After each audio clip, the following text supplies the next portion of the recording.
والصلاة والسلام على عباده الذين اصطفى اما بعد۔ میں یہ بات رسمی طور پر نہیں عرض کر رہا، بلکہ حقیقتاً مجھے بڑا افسوس ہے کہ ہمارے اس سلسلہ درس میں ناغے ہو رہے ہیں۔ اس مرتبہ بھی پچھلا ہفتہ ہمارا بالکل خالی چلا گیا۔ پھر یہ کہ 10 دن میرے ملک سے جو باہر گزرے ہیں اس میں پروگرام جو ہے اتنا ہیکٹک رہا ہے کہ واقعہ یہ ہے کہ مجھے کافی شعوری محنت کرنی پڑی ہے اپنے ذہن کو پھر درس کے ساتھ ہم آہنگ کرنے کے لیے، ورنہ یہ ہے کہ اتنی مختلف فضا 10 دنوں میں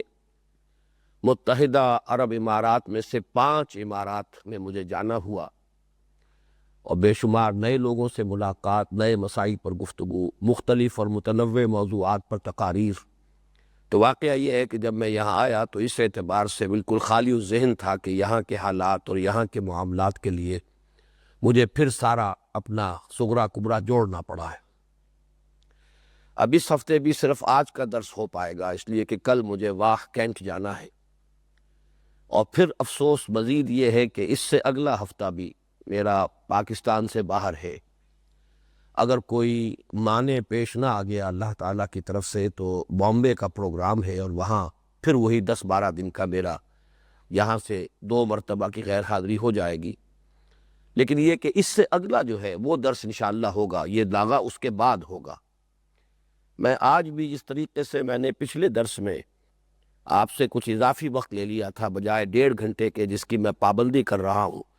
لیکن یہ کہ ہمارا پچھلا درس جو تھا وہ تقریباً 2 گھنٹے پر پھیلا ہوا تھا۔ آج بھی ذرا ہمت کر کے پہلے سے ارادہ کر لیجئے، اس لیے کہ یہ سورہ بقرہ کا جو 5واں رکوع ہے یہ بہت اہم ہے، اور میں یہ چاہتا ہوں کہ یہ ایک ہی نشست میں اس کا مطالعہ مکمل ہو جائے، ورنہ حصوں میں تقسیم ہو کر اس کا مضمون جو ہے ایک جامعیت کے ساتھ سامنے نہیں آ پائے گا۔ اس کے بعد اگلے ہفتے پھر میں کوشش کروں گا، بلکہ ارادہ ہے پختہ، انشاءاللہ 2 درس ہو جائیں گے، وہ اسی طریقے سے 1.5 گھنٹے کے حساب سے، اس لیے کہ پھر جو 6واں اور 7واں رکوع ہے سورہ بقرہ کا، یہ اگرچہ 2 رکوع ہیں لیکن مضمون کے اعتبار سے ایک تسلسل ہے ان میں، اور وہ اگر ان 2 دنوں میں مکمل نہ ہوا تو اس سے بھی رکھنا واقع ہو جائے گا۔ اس کے بعد پھر میں ابھی پیشگی آپ کو بتا رہا ہوں کہ ہمارے اس سلسلہ درس میں 2 ماہ کا ناغہ ہو جائے گا۔ ایک مہینہ تو رمضان مبارک کا جو اب تیزی کے ساتھ قریب آ رہا ہے، اور اس سے پہلے ہمارے ایک محاضرات ہیں اس سال جو خاص طور پر ہم انگلستان سے ایک مفکر کو بلا رہے ہیں، گائے ایٹن صاحب کو، اور 4 دن ان کا یہاں پر لیکچر ہوگا، بہت ہی اہم جو فلسفیانہ موضوعات ہیں ان پر۔ اس اعتبار سے ہمارا جو اگلے ہفتے اب ہفتے اور اتوار کو درس ہوں گے، اس کے بعد ایک ناغہ تقریباً 2 ماہ کا ہو جائے گا۔ پھر انشاءاللہ 8واں رکوع جو ہے سورہ بقرہ وہ ہم شروع کریں گے رمضان مبارک کے بعد، اور پوری کوشش ہوگی کہ پھر اس میں کوئی ناغہ پیش نہ آئے۔ اب آئیے کہ ہم پہلے سورہ بقرہ کے 5ویں رکوع کی تلاوت کر لیں۔ اعوذ باللہ من الشیطان الرجیم، بسم اللہ الرحمن الرحیم۔ یا بنی اسرائیل اذکروا نعمتی التی انعمت علیکم واوفوا بعہدی اوف بعہدکم وایای فارہبون۔ آمنوا بما انزلت مصدقا لما معکم وتکونوا اول کافر بہ ولا تشتروا بآیاتی ثمنا قلیلا وایای فاتقون ولا تلبسوا الحق بالباطل وتکتموا الحق وانتم تعلمون وَأَقِيمُوا الصَّلَاةَ وَالزَّكَاةَ وَارْكَعُوا مَعَ الرَّاكِعِينَ أَتَأْمُرُونَ النَّاسَ بِالْبِرِّ وَتَنْسَوْنَ أَنفُسَكُمْ وَأَنْتُمْ تَتْلُونَ الْكِتَابَ تَعْلَمُونَ وَاسْتَعِينُوا بِالصَّبْرِ وَالصَّلَاةِ وَإِنَّهَا لَكَبِيرَةٌ إِلَّا عَلَى الْخَاشِعِينَ الَّذِينَ يَظُنُّونَ أَنَّهُمْ مُلَاقُو رَبِّهِمْ وَأَنَّهُمْ إِلَيْهِ راجعون۔ صدق اللہ العظیم۔ رب اشرح لی صدری ویسر لی امری واحلل عقدۃ من لسانی یفقہوا قولی۔ اللہم ربنا الہمنا رشدنا واعذنا من شرور انفسنا۔ اللہم ارنا الحق حقا وارزقنا اتباعہ وارنا الباطل باطلا وارزقنا اجتنابہ۔ اللہم وفقنا لما تحب وترضى اللہم ربنا زدنا ایمانا وہدا وعلما نافعا وعملا صالحا ورزقا حلالا طیبا آمین یا رب العالمین۔ سورہ بقرہ کے مضامین کے تجزیے کے ضمن میں متعدد مرتبہ یہ بات میں دہرا چکا ہوں کہ یہ سورہ مبارکہ دو نصفین میں منقسم ہے، تقریباً آدھے آدھے برابر دو حصے۔ پہلے حصے میں خطاب ہے بحیثیت مجموعی سابقہ امت مسلمہ یعنی بنی اسرائیل سے، اور دوسرے حصے میں خطاب ہے براہ راست موجودہ امت مسلمہ یعنی امت محمد صلی اللہ علیہ وسلم پر جانب۔ پھر جو پہلا حصہ ہے، اسی اعتبار سے آپ کو یاد ہوگا کہ میں نے اس کے لیے ایک عنوان بھی تجویز کیا کہ سورۃ الامتین، اور یہ تثنیہ کا جو صیغہ ہے ان صورتوں کے ساتھ حدیث میں بھی آیا ہے الزہراوین۔ یہ سورہ بقرہ اور سورہ آل عمران دو نہایت تابناک صورتیں ہیں، اسی اعتبار سے اس سورہ بقرہ کے لیے بھی تثنیہ کا یہ صوبہ جو صیغہ ہے مناسب ہے۔ یہ سورۃ الامتین ہے، دو امتوں کی صورت، کہ نصف اول میں خطاب کا رخ ہے سابقہ امت مسلمہ کی طرف، اور نصف آخر میں خطاب کا رخ ہے موجودہ امت مسلمہ کی جانب۔ پھر پہلا حصہ جو ہے وہ بھی منقسم ہے تین حصوں میں، اس لیے کہ یہ 18 رکوعوں پر مشتمل ہے، درمیان میں تقریباً 10 رکوع ہے، 10 رکوعوں سے کچھ زائد، جن میں براہ راست خطاب ہے یا بنی اسرائیل، بغیر کسی واسطے کے بلا واسطہ خطاب۔ البتہ پہلے 4 رکوع جیسا کہ ہم پڑھ چکے ہیں اور بار بار بات سامنے آ چکی ہے، یہ تمہیدی نوعیت کے ہیں، اور یہ بات بھی میں بیان کر چکا ہوں کہ یہ تمہید پورے قرآن کی بھی ہے، اور یہ تمہید خاص طور پر سورہ بقرہ کی بھی ہے۔ تعویل عام کو پیش نظر رکھا جائے تو یہ پورے قرآن حکیم کے لیے تمہید ہے، تعویل خاص کے اعتبار سے یہ سورہ بقرہ کے مضامین کی تمہید ہے۔ پھر ان میں بھی وقتاً فوقتاً میں نوٹ کراتا رہا ہوں کہ روح سخن جو ہے بغیر نام لیے، بغیر تذکرہ کیے بنی اسرائیل کی جانب ہے، لہذا دوسرے رکوع میں منافقین کا جو کردار بیان ہوا ہے وہ واقعہ یہ ہے کہ جتنا منافقین پر اس کا اطلاق اور انطباق ہوتا ہے اتنا ہی یہود پر بھی۔ پھر یہ کہ چوتھے رکوع میں جو ابلیس کا کردار ہے وہ بھی در حقیقت ایک آئینہ ہے جو علماء یہود کو دکھایا گیا کہ اس نے بھی حضرت آدم علیہ السلام سے حسد کی بنا پر اور اپنے تکبر کی بنا پر وہ راستہ اختیار کیا جس کی بنا پر وہ رادہ درگاہ ہوا۔ اب یہی روش تم اختیار کر رہے ہو محمد الرسول اللہ صلی اللہ علیہ وسلم کے بارے میں، کہ تم خود پہچان چکے ہو کہ یہ اللہ کے نبی ہیں، یہی نبی آخر الزماں ہیں، یہی رسول موعود ہیں، جن کی کہ پیشن گوئیاں تمہاری کتابوں میں موجود ہیں، جن کے کہ تم شدت کے ساتھ منتظر تھے، لیکن چونکہ یہ تمہاری قوم میں سے نہیں ہوئے بلکہ یہ کہ امیین میں سے بنی اسماعیل میں سے ان کی بعثت ہوئی ہے، تو یہی حجاب تمہارے پاؤں کی سب سے بڑی بیڑی بن گیا ہے، اور تمہارے نسلی تفاخر پر جو ضرب پڑی ہے اس کی بنا پر تم ان کے دشمن اور ان کا انکار کرنے والے بن گئے ہو۔ تو یہ در حقیقت وہی کردار ہے کہ جو ابتدائے آفرینش میں تمہارے جد امجد آدم علیہ السلام کے مقابلے میں ابلیس نے اختیار کیا تھا۔ اس طرح وقتاً فوقتاً ان 4 رکوعوں میں بھی در حقیقت روح سخن ہے، لطیف انداز میں، سٹل انداز میں بنی اسرائیل کی طرف۔ لیکن اب یہ 5ویں رکوع سے جو خطاب شروع ہو رہا ہے براہ راست یا بنی اسرائیل، اور یہ اب چلے گا 15ویں رکوع کے آغاز تک، گویا کہ 5ویں سے 14ویں رکوع تک یہ 10 رکوع تو مکمل ہوئے۔ 15ویں رکوع کی پھر 2 آیتیں ہیں، اس کے بعد پھر وہ جو تیسرا حصہ ہے پہلے نصف کا، وہ تحویلی، میں نے اس کا عنوان قائم کیا ہے۔ اب وہ تحویلی ہے اس لیے کہ اس میں تحویل قبلہ کا حکم بھی آیا ہے، اور تحویل قبلہ در حقیقت سمبل تھا اور وہ علامت تھی اس بات کی کہ اب جس مقام پر کہ سابقہ امت مسلمہ بنی اسرائیل فائز رہی، بنی اسرائیل فائز رہے 2000 برس تک، اب وہ اس مقام سے معزول کیے جا رہے ہیں، اور نئی امت جو محمد الرسول اللہ صلی اللہ علیہ وسلم پر ایمان لانے والوں کی صورت میں وجود میں آئی ہے، اور جن کا مرکز جو ہے خانہ کعبہ ہے، اس امت کو اس مقام پر فائز کیا جا رہا ہے۔ تو گویا کہ پہلے 4 رکوع تمہیدی، آخری 4 رکوع تحویلی، درمیان میں 10 رکوع اور اس میں اضافہ کر لیجئے 2 آیات کا، ان میں خطاب ہے بنی اسرائیل سے براہ راست۔ یہ جو 10 رکوعوں میں تقسیم ہے، یہ بھی میں چاہتا ہوں کہ آپ ذرا اس کے بارے میں ایک اہم بات نوٹ کر لیں، اور اس کو ایک تشبیہ کے حوالے سے اپنے ذہن میں راسخ کر لیں، پختہ کر لیں۔ ان میں سے پہلا رکوع جو ابھی میں نے تلاوت کیا ہے اور آپ نے سماعت فرمایا ہے، 7 آیات پر مشتمل ہے، یہ علیحدہ ہے، اور بقیہ 9.25 رکوع علیحدہ ہے۔ یہی وجہ ہے کہ 5ویں رکوع میں بھی آغاز ہوا یا بنی اسرائیل اذکروا نعمتی التی انعمت علیکم واوفوا بعہدی اوف بعہدکم وایای فارہبون۔ 6 رکوع میں پھر خطاب کا صیغہ جو ہے اس کو دہرا کر لایا گیا، یا بنی اسرائیل اذکروا نعمتی التی انعمت علیکم وانی فضلتکم علی العالمین۔ معلوم ہوا کہ پہلے رکوع میں خطاب کا انداز کچھ اور ہے، کچھ اور اسلوب ہے، کچھ اور انداز ہے، اور بقیہ آگے جو ہے یہ 9 رکوع ان کا انداز مختلف ہے۔ چنانچہ یہ جب 9 رکوع ختم ہوئے، بلکہ 10ویں رکوع میں جب بات پہنچی ہے، 11ویں رکوع میں، تو اس میں یہ ہے کہ پھر یہی آیت دہرا کر آئی، یا بنی اسرائیل اذکروا نعمتی التی انعمت علیکم وانی فضلتکم علی العالمین۔ بلکہ ایک آیت اور ہے جو یہاں 6 رکوع کے شروع میں بھی اور وہاں 15ویں رکوع کے شروع میں بھی دہرا کر آئی ہے، تھوڑے سے لفظی فرق کے ساتھ، وہ میں بعد میں آپ کو بتا دوں گا۔ ان 2 حصوں میں فرق کیا ہے؟ پہلا حصہ جو آج ہم پڑھنے چلے ہیں، یہ اس میں دعوت کا انداز ہے، دلجوئی کے ساتھ، نرمی کے ساتھ، افہام و تفہیم کے انداز میں، جیسے کہ کسی شخص کو کسی بات کے لیے ترغیب دی جا رہی ہو، ترغیب ہے، تشویق ہے، اس کے لیے اپیل کا انداز ہے، جو کہ ایک داعی اور مبلغ کا انداز ہونا چاہیے۔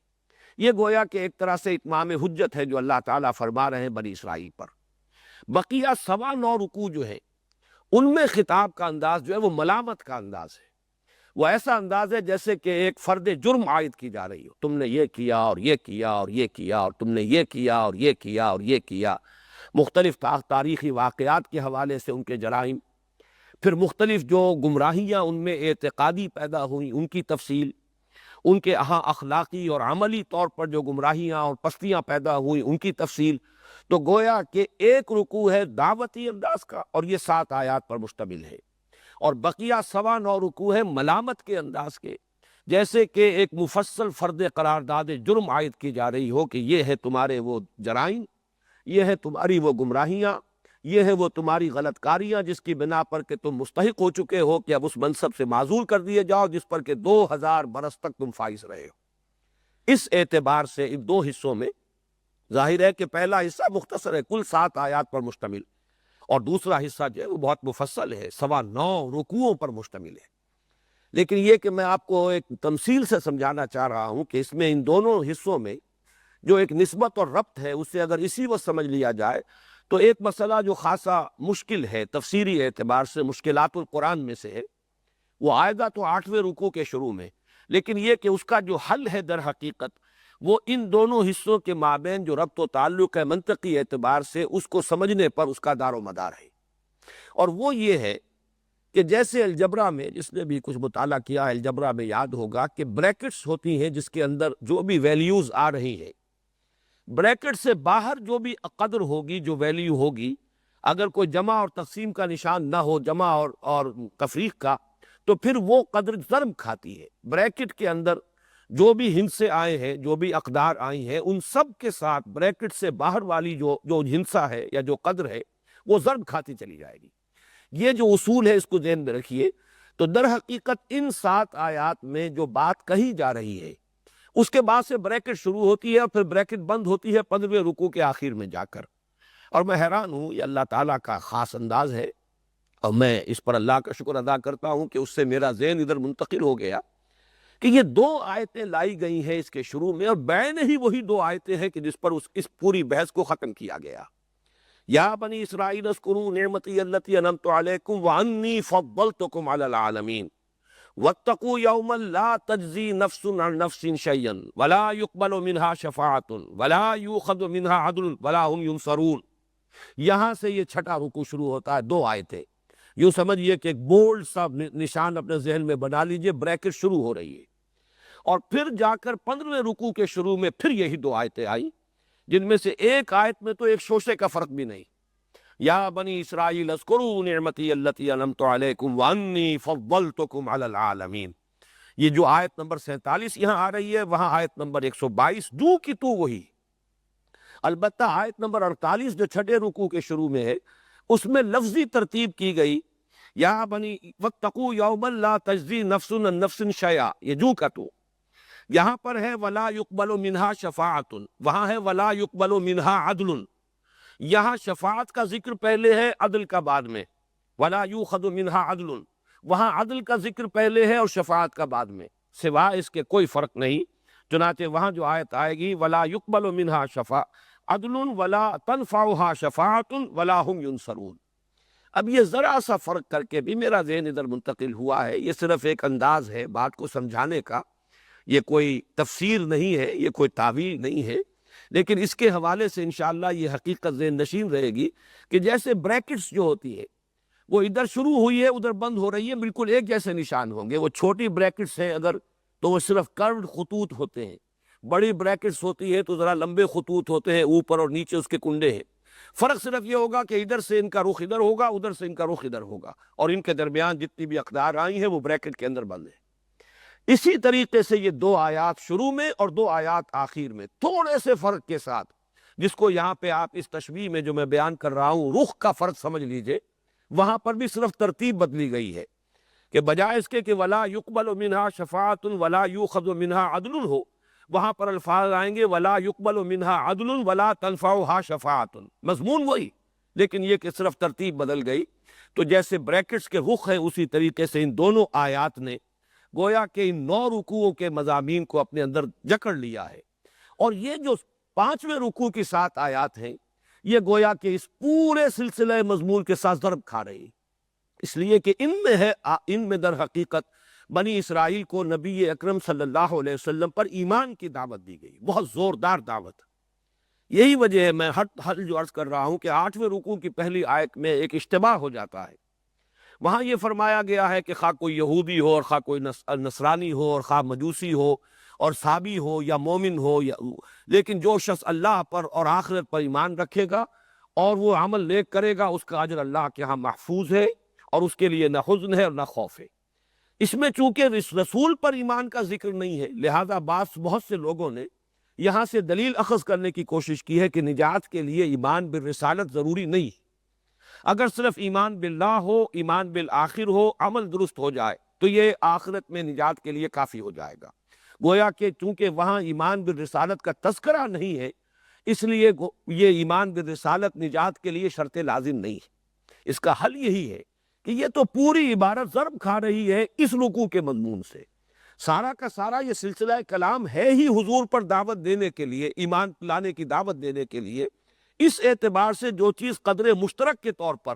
بریکٹ سے باہر نکال کر رکھ دی گئی ہو اسے ہر جگہ پر بیان نہیں کیا جاتا، بلکہ وہ فصاحت اور بلاغت کے خلاف ہوگا۔ وہ قدر مشترک جو ہے اسے تو شروع میں بیان کر دیا گیا ہے، سارا سلسلہ خطاب جو ہے اسی کے ذیل میں ہے، لہذا اس کا ذکر نہ کرنا یا کہیں کسی جگہ پر نہ کیا جانا یہ ہرگز دلیل نہیں ہے اس کی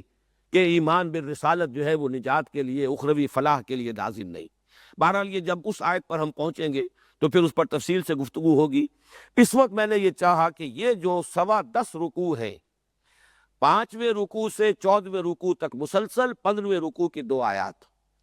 ان میں یہ تقسیم ذہن میں رکھیے کہ پہلا رکوع جو ہے 5واں رکوع 7 آیات پر مشتمل، ان کا اسلوب ہے دعوت کا، تبلیغ کا، دلجوئی کا، سمجھانے کا، اپیل کا، اور بقیہ جو ہے یہ 9.25 رکوع جن کا کہ بریکٹ سے شروع ہوں گے بریکٹ سے بند ہوں گے، 2 آیات جن میں سے ایک میں تو سرے منہ فرق نہیں، اور صرف یہ کہ جیسے بریکٹ کا بھی جو لمبا خط ہوتا ہے وہ تو ایک جیسا ہوتا ہے، صرف اوپر کے کنڈے ہیں کہ جن کا رخ بدلے گا، تو دوسری آیت کے اندر صرف لفظی ترتیب بدلی گئی ہے، اور یہ در حقیقت ہے ملامت کا انداز، فرد جرم عائد کرنے کا انداز، ان کی عملی گمراہیاں، ان کے جرائم جو مختلف ادوار میں ظاہر ہوئے، ان کی اخلاقی اور عملی پستیاں، ان کی اعتقادی گمراہیاں، انہیں تفصیلاً بیان کر دیا گیا۔ اب جب وہ حصہ ہم شروع کریں گے انشاءاللہ اگلے ہفتے تو اس کی جو اہمیت ہے، ہم مسلمانوں کے ساتھ اس کا کیا تعلق ہے، اس پر تفصیل سے گفتگو ہوگی۔ اس وقت میں یہ چاہتا ہوں کہ جو 5واں رکوع ہے اس کی ہم مسلمانوں کے لیے کیا اہمیت ہے اس کو سمجھ لیجئے، اور وہ در حقیقت یہ ہے کہ ایک سابقہ امت مسلمہ جس میں گمراہی پیدا ہو جائے، اخلاقی، اعتقادی، عملی، اس کو اگر اصلاح کی دعوت دی جائے تو کیا انداز اختیار کیا جانا چاہیے؟ یہ گویا کہ تعویل عام ہوگی اس 5ویں رکوع کی، کہ یہ مسلمان تھے، یہ امت مسلمہ تھے، ان کے ہاں نبی آئے، ان کے ہاں رسول آئے، ان کو متعدد کتابیں عطا کی گئیں، 2000 برس تک روئے ارضی پر یہ نمائندہ رہے ہیں اللہ تعالیٰ کے۔ اس اعتبار سے ان میں جو بھی بگاڑ آیا، یوں سمجھیے کہ اس کے مشابہ ہے مسلمانوں کا بگاڑ۔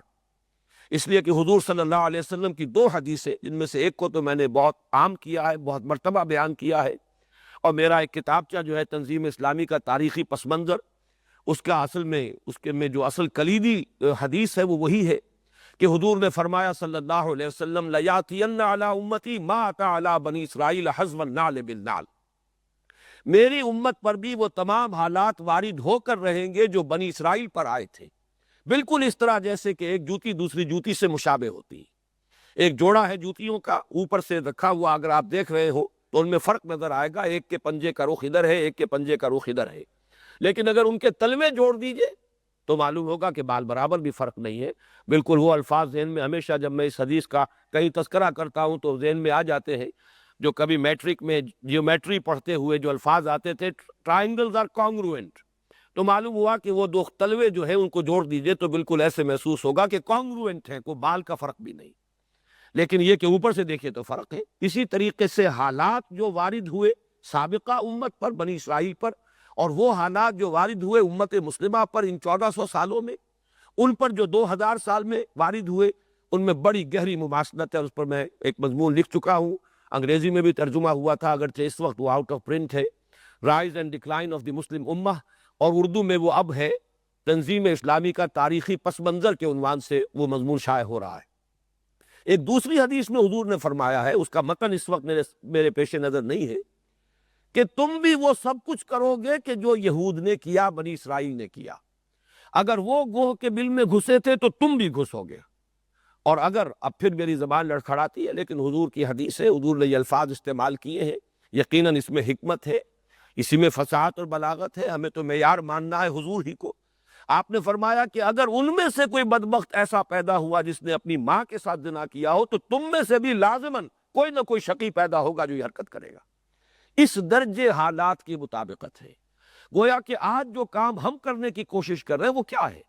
یہی بگڑی ہوئی امت مسلمہ ہے۔ 1400 برس میں جو زوال اس پر آیا ہے، اخلاقی اعتبار سے، عملی اعتبار سے، اعتقادی اعتبار سے، بدعات کا طوفان ہے، نئی سے نئی رسومات ایجاد کی گئی ہیں، دین کے جو اصل بنیادی امور ہیں ان پر کسی کی توجہ نہیں ہے، جزیات اور فروعات کے اوپر اس کی بنیاد ہے فرقہ پرستی کی اور فرقہ بندی کی۔ فرقہ بندی ہے کہیں اور کہیں ذاتیں ہیں، کیا زمانے میں پنپنے کی یہی باتیں ہیں۔ وہ سارا فساد جو تھا اعتقادی اور عملی، جو بنی اسرائیل میں پیدا ہوا تھا جب قرآن ان سے خطاب کر رہا تھا آج سے 1400 برس قبل، وہ پورا کا پورا فساد امت مسلمہ میں پیدا ہو چکا ہے۔ اب ظاہر بات ہے کہ جو بھی کوئی اصلاحی تحریک اٹھے گی، اگر کسی کو اللہ تعالیٰ دل میں درد ڈال دے اور پیدا کر دے کہ وہ اس امت کی اصلاح کا بیڑا اٹھائے، تو اسے کیا انداز اختیار کرنا چاہیے؟ گویا کہ اس کے لیے رہنما ہے یہ 7 آیات، اور اس اعتبار سے میں عرض کر رہا ہوں کہ جیسے سورہ فاتحہ 7 آیات پر مشتمل ہے اور وہ ام الکتاب ہے، اسی طریقے سے یہ 5واں رکوع 7 آیات پر مشتمل ہے۔ اور بھی مجھے مثالیں ملی ہیں قرآن مجید میں متعدد مواقع پر، یا تو 3 آیات کے بڑے اہم جوڑے آتے ہیں طویل صورتوں میں بھی، اور یا پھر 7 آیات کے گروپس آتے ہیں۔ سورہ انفال میں بھی 7 آیات کا ایک گروپ آئے گا، سورہ مائدہ میں بھی 7 آیات کا ایک گروپ آئے گا، جیسے کہ سورہ فاتحہ کی 7 آیات ہے، سبع من المثانی۔ اسی طریقے سے یہ 7 آیات نہایت اہم ہیں اس اعتبار سے کہ کسی سابقہ امت سے اگر خطاب کرنا ہو دعوتی انداز میں تو اس کا رخ کیا ہوگا، اس کا انداز کیا ہوگا، اس میں کیا اسلوب اختیار کیا جانا چاہیے، کیا انداز اختیار کیا جانا چاہیے۔ اس اعتبار سے وہ ام الکتاب ہے سورہ فاتحہ، اور یہ ام الخطاب ہے۔ یہاں پہ میں نے صرف کتاب کو خطاب سے بدلا ہے کہ کسی سابقہ امت مسلمہ سے خطاب کے ضمن میں یہ ام الخطاب ہے۔ ان 7 آیات میں جو انداز ہمیں بتایا گیا ہے وہی اگر ہم اختیار کریں گے تو پھر یہ کہ اصلاح کی کوئی شکل پیدا ہوگی، اور اگر اس اسلوب کو ہم نے اختیار نہ کیا تو بہتری کی کوئی صورت پیدا نہیں ہوگی۔ یہ اہمیت ہے ان 7 آیات کی۔ اب آئیے ہم اس کا لفظ بلفظ مطالعہ شروع کرتے ہیں۔ یا بنی اسرائیل اذکروا نعمتی التی انعمت علیکم وَأَوْفُوا بِعَہْدِی أُوفِ بِعَہْدِکُمْ وَإِیَّایَ فَارْہَبُونِ۔ بنی اسرائیل، چونکہ یہ لفظ پہلی مرتبہ قرآن مجید میں آ رہا ہے تو یہاں تھوڑی سی وضاحت کرنی ہوگی۔ ابن جو عربی میں بیٹے کے لیے آتا ہے ابن، اس میں جو شروع کا حمزہ ہے یہ در حقیقت اضافی ہے، اصل لفظ جو ہے بے نون پر مشتمل ہے، اسی لیے اس کی جمع سالم آتی ہے بنون۔ قرآن مجید میں المال والبنون زینت الحیات الدنیا، تو یہ جو اس کی جمع سالم ہے وہ در حقیقت بنون ہے، اور پھر اس کی حالت نسبی اور حالت جری بنین ہوگا، اور جب یہ مضاف بن جائے گا تو اس کا وہ نون گر جائے گا، تو اے بنی اسرائیل، اے اسرائیل کی اولاد، لفظی ترجمہ ہوگا اے اسرائیل کے بیٹوں، لیکن یہ کہ مراد اولاد ہے، اس میں برسبیل تغلیب اگرچہ خطاب مردوں سے ہو رہا ہے جیسے کہ قرآن مجید میں اکثر و بیشتر ہے، لیکن یہ کہ اس میں خواتین بھی شامل ہیں۔ تو یا بنی اسرائیل، اے اسرائیل کے بیٹوں، اسرائیل سے مراد کیا ہے؟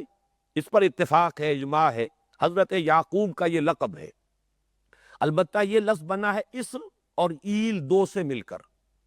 ایل کا لفظ جو ہے وہ عبرانی زبان میں الہ کے لیے ہے، الہ اور ایل ویسے بھی قریب قریب ہے،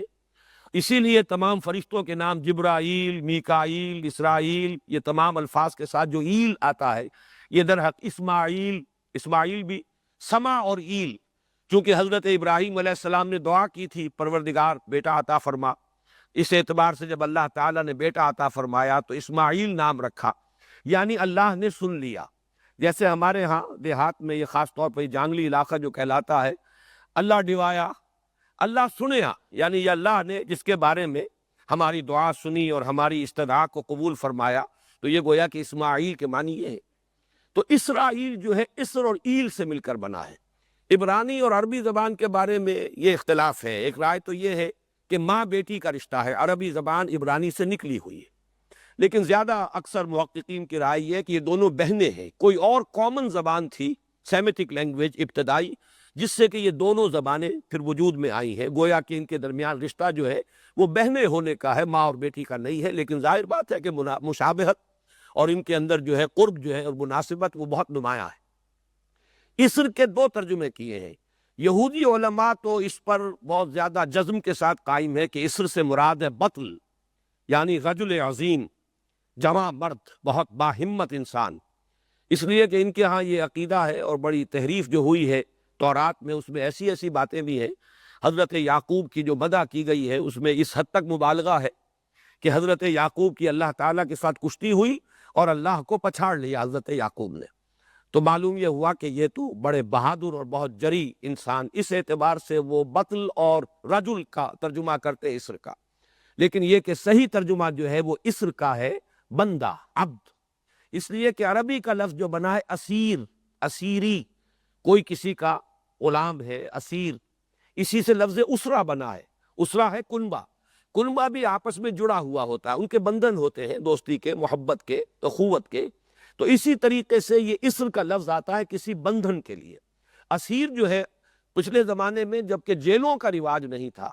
تو اگر کسی شخص کے ذمے کسی کی کوئی رقم ہوتی تھی دینی تو اس شخص کو اس کے حوالے کر دیتے تھے، وہ اس کا ذاتی قیدی ہوتا تھا، ذاتی اسیر، اس کی تحویل میں رہتا تھا،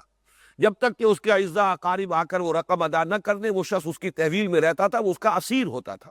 اس اعتبار سے غلام کے معنی میں یہ لفظ جو ہے مستعمل ہے، تو اسرائیل کا ترجمہ ہوگا عبداللہ۔ اذان تو میں عرض کر رہا تھا کہ اسرائیل کا ترجمہ ہوا عبداللہ، گویا کہ اب تک ہم نے یا بنی اسرائیل کا ترجمہ کیا اے اللہ کے بندے کی اولاد، مراد ہے حضرت یعقوب علیہ الصلوۃ والسلام۔ حضرت یعقوب حضرت اسحاق کے بیٹے ہیں، حضرت اسحاق حضرت ابراہیم علیہ السلام کے دوسرے بیٹے ہیں۔ حضرت ابراہیم کو پہلا بیٹا اللہ نے عطا فرمایا اسماعیل، اسی لیے میں عرض کر چکا ہوں سما اور ایل سے مل کر بنا ہے، جو دعا کی تھی انہوں نے اس دعا کا پہلا جواب جو ملا ہے اللہ تعالیٰ کی طرف سے، اس کی مقبولیت کا جو ظہور ہوا وہ حضرت اسماعیل کی شکل میں۔ پھر یہ کہ حضرت سارہ کو بھی اللہ تعالیٰ نے اولاد دی اور حضرت اسحاق پیدا ہوئے۔ اس وقت یہ جو بشارت دی گئی ہے قرآن مجید میں متعدد مقامات پر آگے چل کر آئے گا،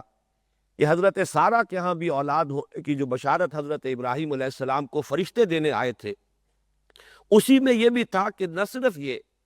کہ تمہیں ایک بیٹا عطا ہوگا بلکہ اس کے بعد پوتا بھی عطا ہوگا، گویا کہ ایک بہت جلیل القدر پوتا۔ اس اعتبار سے ایک رائے یہ ہے کہ یعقوب عقب سے بنا ہے، گویا کہ بشارت میں پہلے ہی سے شامل تھا حضرت یعقوب علیہ السلام کا ذکر بھی، کہ اسحاق کے بعد اسحاق کے ہاں ایک بہت جلیل القدر بیٹے کی ولادت ہوگی اور اس کا نام یعقوب ہوگا، یعنی اسحاق کے بعد آنے والا، بیٹے کے بعد جو پوتا آتا ہے۔ لیکن یہود کی رائے یہ ہے کہ حضرت یعقوب پیدا ہوئے ہیں اپنے بھائی کیسو کے ساتھ، یہ تمام بیٹے ہیں حضرت اسحاق علیہ السلام کے، دو بیٹے پیدا ہوئے بیک وقت، جڑواں بھائی۔ پہلے حضرت عیسو کی ولادت ہوئی ہے، اور تورات کے الفاظ یہ ہے کہ یعقوب اپنے بھائی عیسو کی ایڑیاں پکڑے ہوئے تولد ہوا۔ تو چونکہ حضرت عیسو کے بعد حضرت یعقوب کی ولادت ہوئی ہے، تو گویا کہ اس وجہ سے ان کا نام حضرت اسحاق نے یعقوب رکھ دیا، عقب میں آنے والا، بعد میں آنے والا۔ بہرحال حضرت یعقوب علیہ السلام کے پھر 12 بیٹے ہیں جن کی تفصیل پوری موجود ہے۔ یہ تاریخ جو ہے بڑی ریکارڈڈ ہے، اس لیے کہ بنی اسرائیل کی یہ تاریخ جو ہے books of the Old testament میں اس کی پوری تفصیل موجود ہے۔ 4 بیویاں تھیں حضرت یعقوب علیہ السلام کی، جن سے 12 بیٹے ہوئے۔ 3 بیویوں سے 10 بیٹے تھے، اور سب سے چھوٹی بیوی سے 2 بیٹے تھے، حضرت یوسف اور بنیامین، اور ان دونوں سے حضرت یعقوب علیہ السلام کو بڑی محبت تھی۔ حضرت یوسف سے چونکہ یہ تاریخ شروع ہوتی ہے اس اعتبار سے کہ انہیں ان کے بھائیوں نے کنویں میں ڈالا، پھر اللہ تعالیٰ نے وہاں سے ان کے نکلنے کا سامان کیا، پھر مصر پہنچایا، پھر مختلف مراحل سے گزار کر انہیں وہاں ایک بہت اونچی پوزیشن تک پہنچایا۔ تو حضرت یوسف علیہ السلام سے اس اعتبار سے ان کی تاریخ شروع ہوتی ہے۔ 1906 قبل مسیح میں حضرت یوسف علیہ السلام کی پیدائش ہے، جہاں تک صحیح اندازہ کیا جا سکا۔ یوں سمجھیے کہ آج سے تقریباً 4000 سال قبل یہ حضرت یوسف کی پیدائش ہے، اور حضرت یوسف پڑ پوتے ہیں حضرت ابراہیم کے۔ ان میں اگر آپ 200-250 سال کا اور اضافہ کریں تو آج سے کوئی 4,2500 سال قبل کی شخصیت بنتے ہیں حضرت ابراہیم علیہ السلام۔ حضرت یوسف کے زمانے میں پھر جیسے کہ وہ تفصیل سورہ یوسف میں آئے گی، یہ پورا خاندان آ کر کنعان میں تھے، لیکن وہاں سے آ کر مصر میں آباد ہو گئے۔ مصر میں ان کا بڑا اعزاز ہوا، اکرام ہوا۔ اس کے خاص حالات تھے کہ مصر میں اس وقت جو بادشاہت تھی وہ اصل مصر کے لوگوں کی نہیں تھی، بلکہ یہ بھی سیمیٹک لوگ تھے جو جا کر جنہوں نے عراق وغیرہ کے علاقے سے ہی جا کر انہوں نے فتح کیا تھا مصر کو، لہٰذا انہیں فرعون نہیں کہا گیا قرآن مجید میں، وہ فرائنہ کا خاندان نہیں ہے، بلکہ وہ تاریخ میں ہکسوس کنگز کہلاتے۔ تاریخ مصر میں وہ 15واں خاندان کہلاتا ہے وہاں کے بادشاہوں کا، 15th ڈائنیسٹی۔ اور یہ چونکہ لوکل نہیں تھا اس لیے ان کو فرعون نہیں کہا جائے گا، بلکہ یہ ہکسوس کنگز چرواہے بادشاہ تھے کہ جو عرب کے ان علاقوں سے آئے تھے جزیرہ نما سے، اور وہاں سے وہ چرواہے تھے۔ ان کا تو پیشہ ظاہر بات ہے صحرا میں کیا ہوتا ہے، بھیڑیں بکریاں پالنا، لیکن انہوں نے آ کر مصر کو فتح کیا، وہاں ان کی بادشاہت ہو گئی۔ محسوس ایسا ہوتا ہے کہ ایک سیاسی پہلو موجود تھا۔ وہ جو بادشاہ مصر نے جس طریقے سے اعزاز کیا ہے حضرت یوسف علیہ السلام کا، پھر جو اختیار دیا، جو اقتدار دیا، جو ان کو حیثیت دی، پھر انہیں اجازت دی کہ اپنے پورے خاندان کو بلا لیں، اور پھر مصر کا بہترین جو زرخیز ترین علاقہ تھا وہ انہیں عطا کر دیا کہ یہاں آباد ہو جاؤ۔ جوشن کا علاقہ، یا گوشن بھی کہتے ہیں، جشن بھی کہتے ہیں، یہ جو نائل کا ڈیلٹا ہے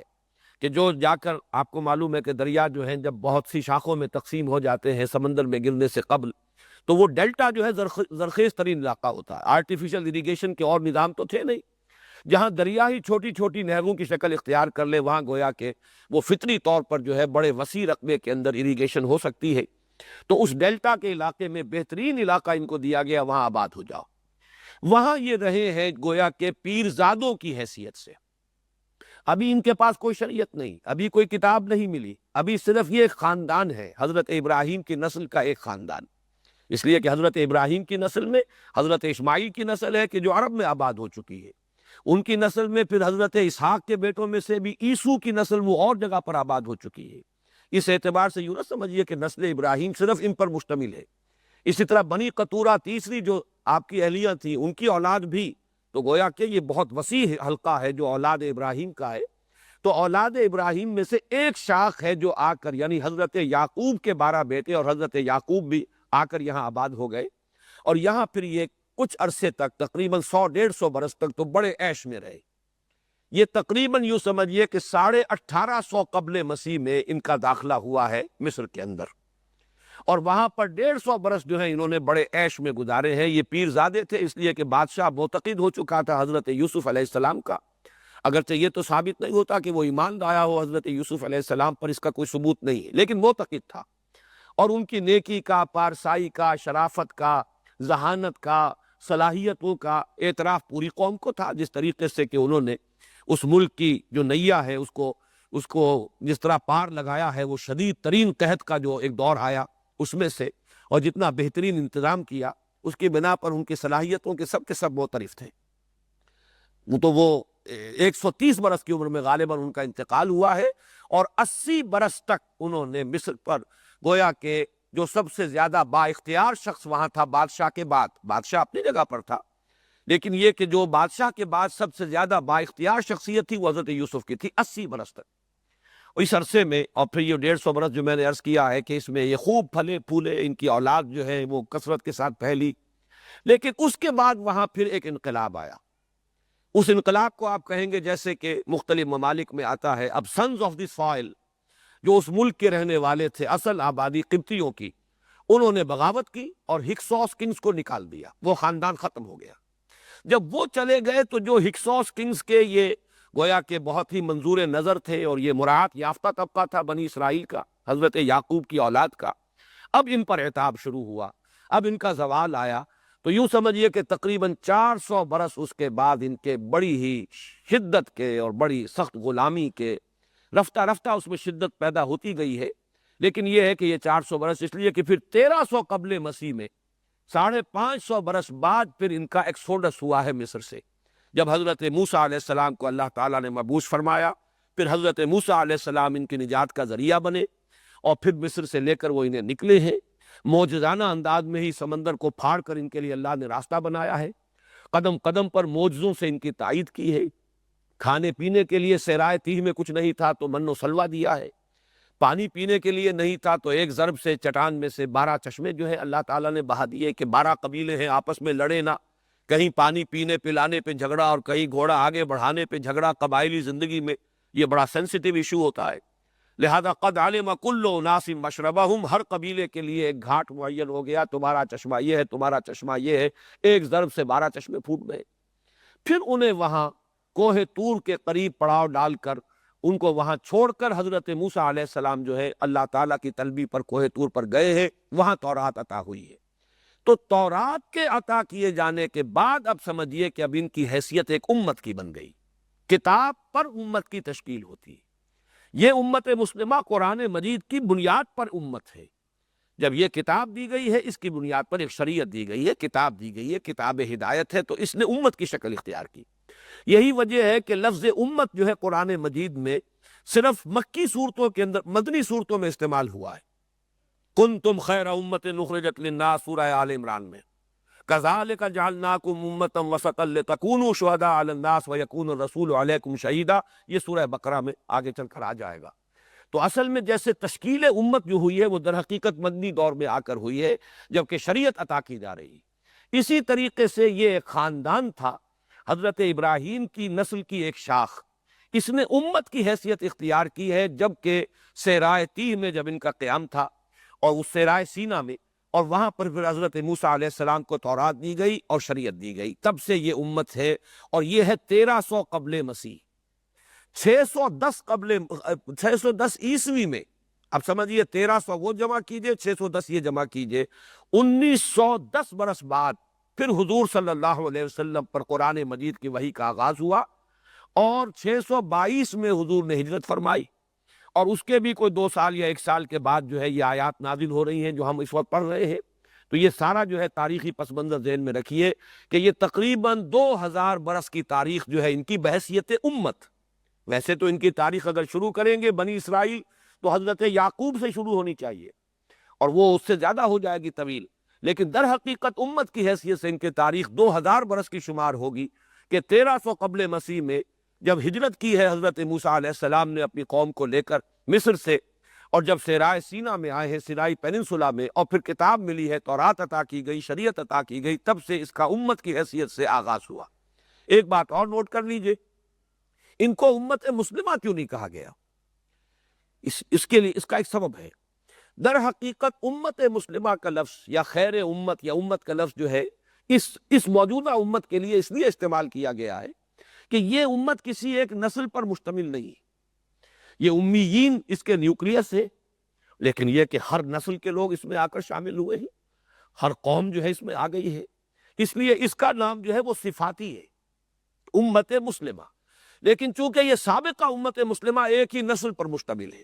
حضور صلی اللہ علیہ وسلم سے پہلے کسی نبی اور کسی رسول کی بعثت اس کی قوم سے باہر نہیں ہوئی ہے، کسی ایک خاص قوم کی طرف بعثت ہوئی ہے، کسی خاص علاقے کی طرف بعثت ہوئی ہے. بعثت عمومی الی کافۃ الناس یہ صرف محمد الرسول اللہ صلی اللہ علیہ وسلم کی امتیازی شان ہے. وما ارسلناک الا کافۃ للناس بشیرا ونذیرا. اس اعتبار سے ان کا جو ہے اس میں علم گویا کہ بنی اسرائیل ہی ہے کہ جو برقرار رہا ہے، اے اسرائیل کی اولاد. میرا خیال ہے کہ یہ تمہید کفایت کرے گی ورنہ وقت بہت زیادہ لگ جائے گا. یا بنی اسرائیل اذکروا نعمتی التی انعمت علیکم، یاد کرو میری اس نعمت کو جو میں نے تم پر انعام فرمائی. میں نے خاص طور پر یہ ترجمہ دوبارہ جو کیا انعام فرمائی اس لیے کہ یہ تکرار اصل متن میں موجود ہے، ورنہ تو یہ کہ اذکروا نعمتی کافی تھا. لیکن التی انعمت علیکم وہ نعمت جو میں نے تم پر انعام فرمائی، اس میں زور ہے در حقیقت انعمتوں پر. یعنی یہ کہ یہ نہ سمجھو کہ وہ نعمت تمہارا کوئی خاندانی استحقاق تھا، بلکہ یہ کہ یہ میری دین، میرا فضل، میری عطا میری طرف سے ہے کہ جو تمہیں فضل عطا کیا گیا ہے. ورنہ یہ تم اگر اس کو اپنا خاندانی یا پیدائشی استحقاق سمجھ لو، یا یہ کہ اسے اپنا کسب سمجھو، اپنی کمائی سمجھو، اپنی محنت سے حاصل شدہ مقام و مرتبہ سمجھو، تو یہی در حقیقت گمراہی کی بنیاد ہے. چونکہ ان کے ہاں یہ چیز پیدا ہو گئی، we are the chosen people of the Lord, یہ ان کا سب سے زیادہ گمراہ ترین تصور ہے کہ ہم پوری نوع انسانی سے افضل اس اعتبار سے ہے کہ ہمارا تو استحقاق بنتا ہے، ہم تو نسل کے اعتبار سے برتر ہیں، لہذا جو کچھ ہمیں ملا ہے وہ تو ہمارا حق تھا ہی جو ملنا چاہیے تھا، اور بقیہ پوری نوع انسانیت سے ہمارا رتبہ اس بنیاد پر بلند رہے گا. باقی انسان جو ہے وہ دیکھنے میں انسان ہے، حقیقت میں انسان نہیں ہے. وہ گوئم کا لفظ بھی ان کے ہاں آتا ہے، جینٹائلز کا لفظ بھی آتا ہے. واقعہ یہ ہے کہ یہود کی ذہنیت یہ ہے کہ پورے انسان تو صرف ہم ہیں، باقی یہ انسان نما حیوان ہیں، یہ گوئمز ہیں، یہ جینٹائلز ہیں. ان کو حقیقتاً ہم اپنے مساوی انسان نہیں سمجھ سکتے، کیونکہ اسی پندار پر ضرب لگائی جا رہی ہے کہ یہ تمہارا کوئی نسلی یا پیدائشی استحقاق نہیں تھا، یہ ہماری دین، ہمارا فضل، ہماری عطا، ہم جس کو چاہتے ہیں عطا فرما دیتے ہیں. ذالک فضل اللہ یؤتیہ من یشاء واللہ ذو الفضل العظیم. بار بار قرآن مجید میں یہ تصور دیا جاتا ہے یہ اللہ کا فضل ہے، وہ دیتا ہے جس کو چاہتا ہے. اس میں کسی کو اپنے اس مغالطے میں مبتلا نہیں ہو جانا چاہیے کہ یہ کوئی ہمارا پیدائشی استحقاق ہے. تو اذکروا نعمتی التی انعمت علیکم. اچھا، نعمت سے مراد کیا ہے؟ اگرچہ لفظ عام ہے اور اسی وجہ سے مفسرین نے اس میں بہت سی چیزیں جو ہے شامل کی ہے، اور قرآن مجید کے دوسرے مقامات سے بھی استشہاد کیا ہے کہ نعمتیں جو ہے وہ نعمت مختلف قسم کی نعمتیں ہیں. اللہ تعالیٰ نے انہیں بادشاہت بھی دی. حضرت سلیمان کسی بادشاہت جس کی کوئی نظیر دنیا میں ممکن ہی نہیں، اس لیے کہ بڑی سے بڑی سلطنت بھی ہوگی تو وہ صرف زمینی سلطنت ہوگی. ہوا پر بھی تسلط ہو اور جنات پر بھی تسلط ہو، یہ تو وہ ایک خصوصی انعام تھا اللہ تعالیٰ کا جو حضرت سلیمان علیہ السلام پر ہوا ہے. حضرت داؤد پر اللہ کا فضل ہوا تو اگرچہ بادشاہت بھی ملی، زمین میں غلبہ بھی ملا، اور بھی بہت سی نعمتیں ملی، ذہانت اور فطانت بھی. واقعہ یہ ہے کہ ماننا پڑتا ہے کہ اس قوم کے اندر ذہانت اور فطانت ہے. اگرچہ اس ذہانت کا استعمال غلط رخ پر ہوتا ہے تو وہ ایول جینیس بن جاتے ہیں. سازش میں اور سازش کی صلاحیت میں شاید ان کا دنیا میں کوئی نسل اور کوئی قوم جو ہے ان کی مد مقابل نہ بن سکے. لیکن یہ کہ اصلاً مراد کیا ہے نعمت سے، اس کو نیٹ کر لیجئے کہ یہ نعمت، یہ میں نے پہلے بھی عرض کیا تھا، قرآن مجید کی روح سے نعمت جو مطلقاً نعمت ہے وہ صرف ایک شے ہے اور وہ ہدایت ہے.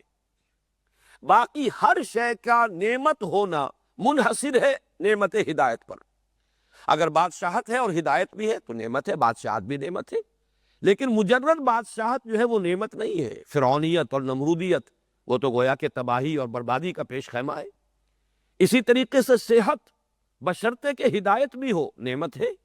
لیکن اگر ہدایت نہ ہو تو یہی صحت جو ہے یہ انسان تعیش کے اندر اور علل و تللو میں اور بدمعاشیوں کے اندر اپنی قوت کو، اپنی جو بھی جسمانی صلاحیت ہے اسے صرف کرے گا. تو معلوم یہ ہوا کہ یہ صحت اس کے لیے رحمت نہیں، نعمت نہیں، بلکہ زحمت بن گئی، موجب عذاب بن گئی. ہر نعمت جو ہے جس کا بھی تصور کر سکے، اولاد نعمت ہے بشرطے کہ ہدایت بھی ہو. ہدایت نہیں ہے تو یہی اولاد سوہان روح بن جاتی ہے. یہی اولاد ہے کہ جن کے کرتوت جو ہے ہو سکتا ہے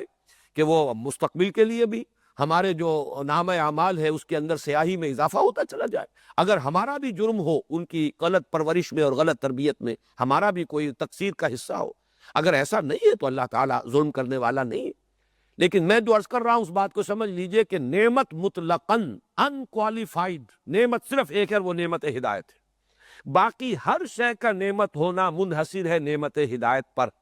گویا کہ یہ وہ ہے ٹچ سٹون، یہ وہ جادو کا پتھر ہے کہ یہ ٹچ کر جائے تو ہر شے نعمت بن جائے گی، وہ سونا بن جائے گا. لیکن اگر یہ نہیں ہے تو کوئی نعمت نہیں. اور اسی سے در حقیقت تعلق جڑتا ہے چوتھے رکوع کی آخری آیت سے، اما یاتینکم منی ھدی فمن تبع ھدایا فلا خوف علیہم ولا هم یحزنون. یہ بیسک چارٹر ہے کہ جو حضرت آدم علیہ السلام کو عطا کیا گیا. اب جاؤ اترو زمین کا چارج لو، اسی کی خلافت کے لیے تمہیں ہم نے بنایا ہے، پیدا کیا ہے، اور جاؤ. اور اب یہ کہ ہمیشہ ہمیشہ کے لیے یہ چارٹر ہے، جب بھی کوئی ہدایت ہماری طرف سے تم تک پہنچے تو جو کوئی ہدایت کی پیروی کرے گا فلا خوف علیہم ولا هم یحزنون. یہی نعمت ہدایت ہے جو خاص طور پر اللہ تعالیٰ نے حضرت ابراہیم کے نسل میں خاص کر دی ہے، مختص کر دی. یہ ہے وہ بات جس کو کہ اگلے رکوع میں کہا گیا وَأَنِّي فَضَّلْتُكُمْ عَلَى الْعَالَمِينَ.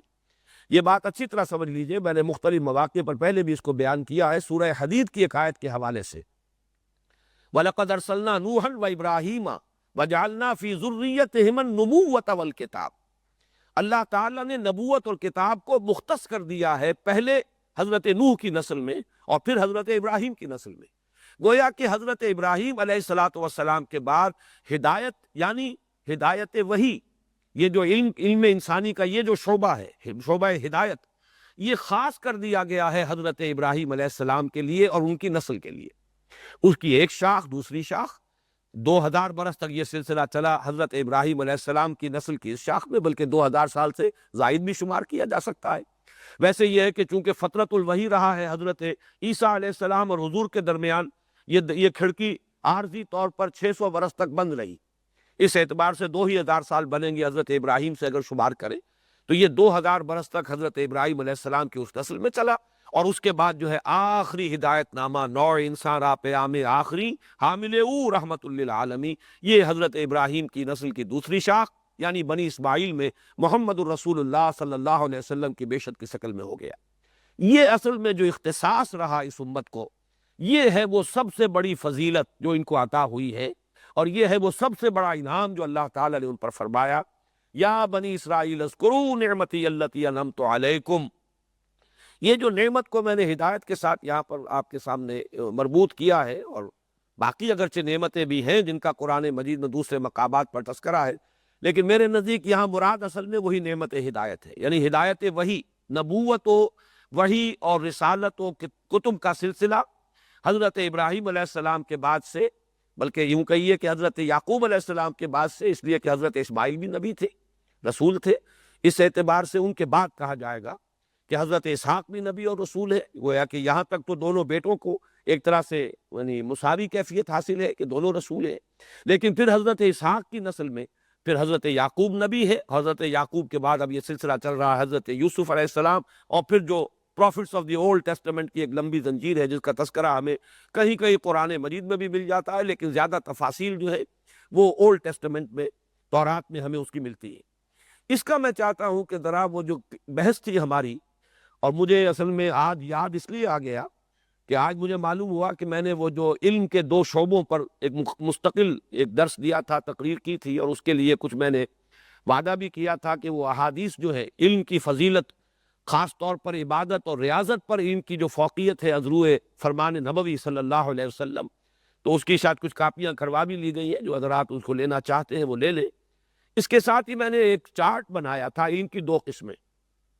اس چارٹ کو ابھی میں اصل میں امپروو کرنا چاہ رہا ہوں، اس لیے میں نے اس کی کچھ زیادہ کاپیاں نہیں بنوائی ہیں. وہ میں ابھی چاہتا ہوں کہ اس کا مزید جو ہے اس کی تکمیل کروں. لیکن اس کا ایک نقطہ تھا جو میں چاہتا تھا کہ اس کو بیان کروں، اس روز وقت ختم ہو گیا تھا. آج میں ذرا چاہتا ہوں کہ اس وقت چونکہ نعمت کے حوالے سے وہ ہدایت کی بحث چھڑ گئی ہے تو میں اس کا تذکرہ آپ کے سامنے کر دوں. میں نے جو عرض کیا تھا کہ علم کے دو شعبے جو ہم نے کیے، کہ ایک انسانی علم ہے جس کے لیے انگریزی کا ایک لفظ اگر آپ نوٹ کر لیں، ایکوائرڈ نالج، یہ انسان حاصل کرتا ہے، ایکوائرڈ نالج ہے جو سمع، بصر اور یہ عقل، علم بالحواس اور علم بالعقل، یہ ایکوائرڈ نالج ہے جو ہم نے حاصل کیا ہے۔ ایک ہے ریویلڈ نالج، وہ ہے علم بالقلب، قلب کے ذریعے سے جو علم حاصل ہوتا ہے یہ ریویلڈ ہے۔ یہ انسان اپنی مرضی سے حاصل نہیں کر سکتا، بلکہ یہ تو اللہ کی مرضی سے انسان کو عطا ہوتا ہے، یہ عطا ہے، دین ہے، یہ خود حاصل نہیں کیا جا سکتا، تحصیل نہیں کی جا سکتی اس کی، اور اس کا اکتساب نہیں کیا جا سکتا۔ ہم یہ بھی کہہ سکتے ہیں ایکوائرڈ نالج کا صحیح لفظ ہوگا اکتسابی علم، جو انسان حاصل کرتا ہے اکتساب سے، اور یہ ہے در حقیقت موہوب علم، عطا کردہ علم جو اللہ تعالیٰ نے ہبہ کیا ہے۔ اور یہ موہوب علم جو ہے، جو ریویلڈ نالج ہے، اس سے آج میں چاہتا ہوں کہ تین باتیں نوٹ کر لیں۔ عام آدمی کا اس سے کیا تعلق ہے؟ یہ علم بالقلب جو ہے، اس کا ہم نے سب سے اہم شعبہ قرار دیا ہے وحی نبوت، تو یہ تو انبیاء کے لیے ایک سورس آف نالج ہے۔ انبیاء پر وحی آئی، انبیاء کو کتابیں دی گئیں، انبیاء کو شریعت دی گئی۔ اب ظاہر بات ہے کہ غیر انبیاء کے لیے جب وہ نبی وہ بات بتاتا ہے تو اس کے لیے تو وہ سمع اور بصر ہی کے درجے میں ہے، وہ سماعت ہی ہے، اسے تو اپنی کانوں ہی سے وہ بات مل رہی ہے کہ جو نبی کہتا ہے کہ مجھ پر نازل کی گئی، تو وہ علم بالقلب تو نبی کے لیے ہے۔ عام دوسرے شخص کے لیے تو وہ علم بالقلب نہیں ہے، بلکہ وہ بھی اس کی سماعت کے ذریعے سے، حواس کے ذریعے سے حاصل ہونے والا علم ہے۔ تو اس حوالے سے میں یہ چاہتا ہوں کہ نوٹ کر لیجئے،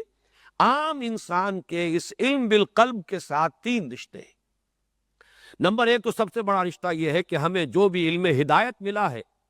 چاہے ہمارے لیے وہ سمع کے درجے میں ہے، ربنا اننا سمعنا منادیا ینادی للایمان ان آمنوا بربکم فآمنا، پروردگار ہم نے سنا ایک پکارنے والے کی پکار کو کہ وہ ایمان کی ندا دے رہا ہے کہ ایمان لاؤ اپنے رب پر، تو ہم ایمان لے آئے۔ یہ سمعی ایمان ہمارا جو بھی ہے، بہرحال اس سے جو ہدایت ہمیں ملی ہے، تو ہمیں علمی طور پر یہ جاننا چاہیے کہ وہ ہدایت جو ہے اس کی سورس نبی کی سمع اور بصر اور عقل نہیں ہے، وہ اس کے لیے ایکوائرڈ نالج نہیں ہے، بلکہ اس کے لیے ریویلڈ نالج ہے، اور اسے ہمیں ہدایت حاصل ہوگی۔ یہ ہمارا رشتہ بالواسطہ ہے۔ البتہ بلا واسطے بھی ہمارے دو تعلقات ہیں۔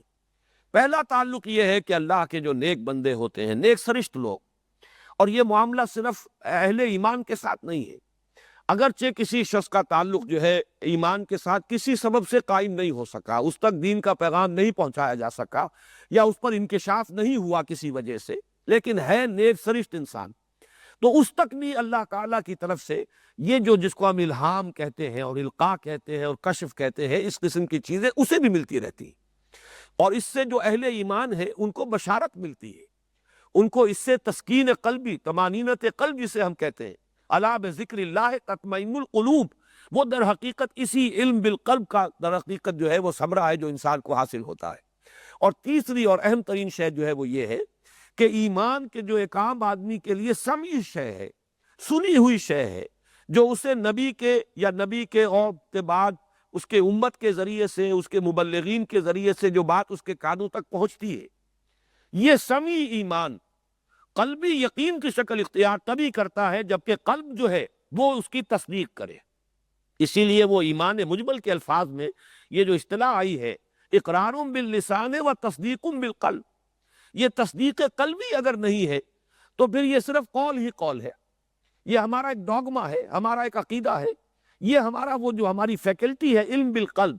در حقیقت اس کے ذریعے سے جب تصدیق ہوتی ہے، ہمارے پاس تو وہ شے نہیں آئی تو ہے رسول کے پاس صلی اللہ علیہ وسلم، رسول کے بعد وہ صحابہ کو منتقل ہوئی، صحابہ سے تابعین کو، تبع تابعین کو، ہوتے ہوتے کتابوں کے ذریعے سے، مصحف کے ذریعے سے، علماء کے ذریعے سے، مفسرین کے ذریعے سے ہم تک بات پہنچ گئی، لیکن ہمارے لیے وہ سمع و بصر والا علم ہے، جب تک کہ وہ دل کے اندر اتر کر اور دل گواہی نہ دے دے کہ ہاں یہ بات صحیح ہے، جب یہ تصدیق بالقلب ہوتا ہے تب وہ ایمان قلبی کی شکل اور حقیقی ایمان کی صورت اختیار کرتا ہے۔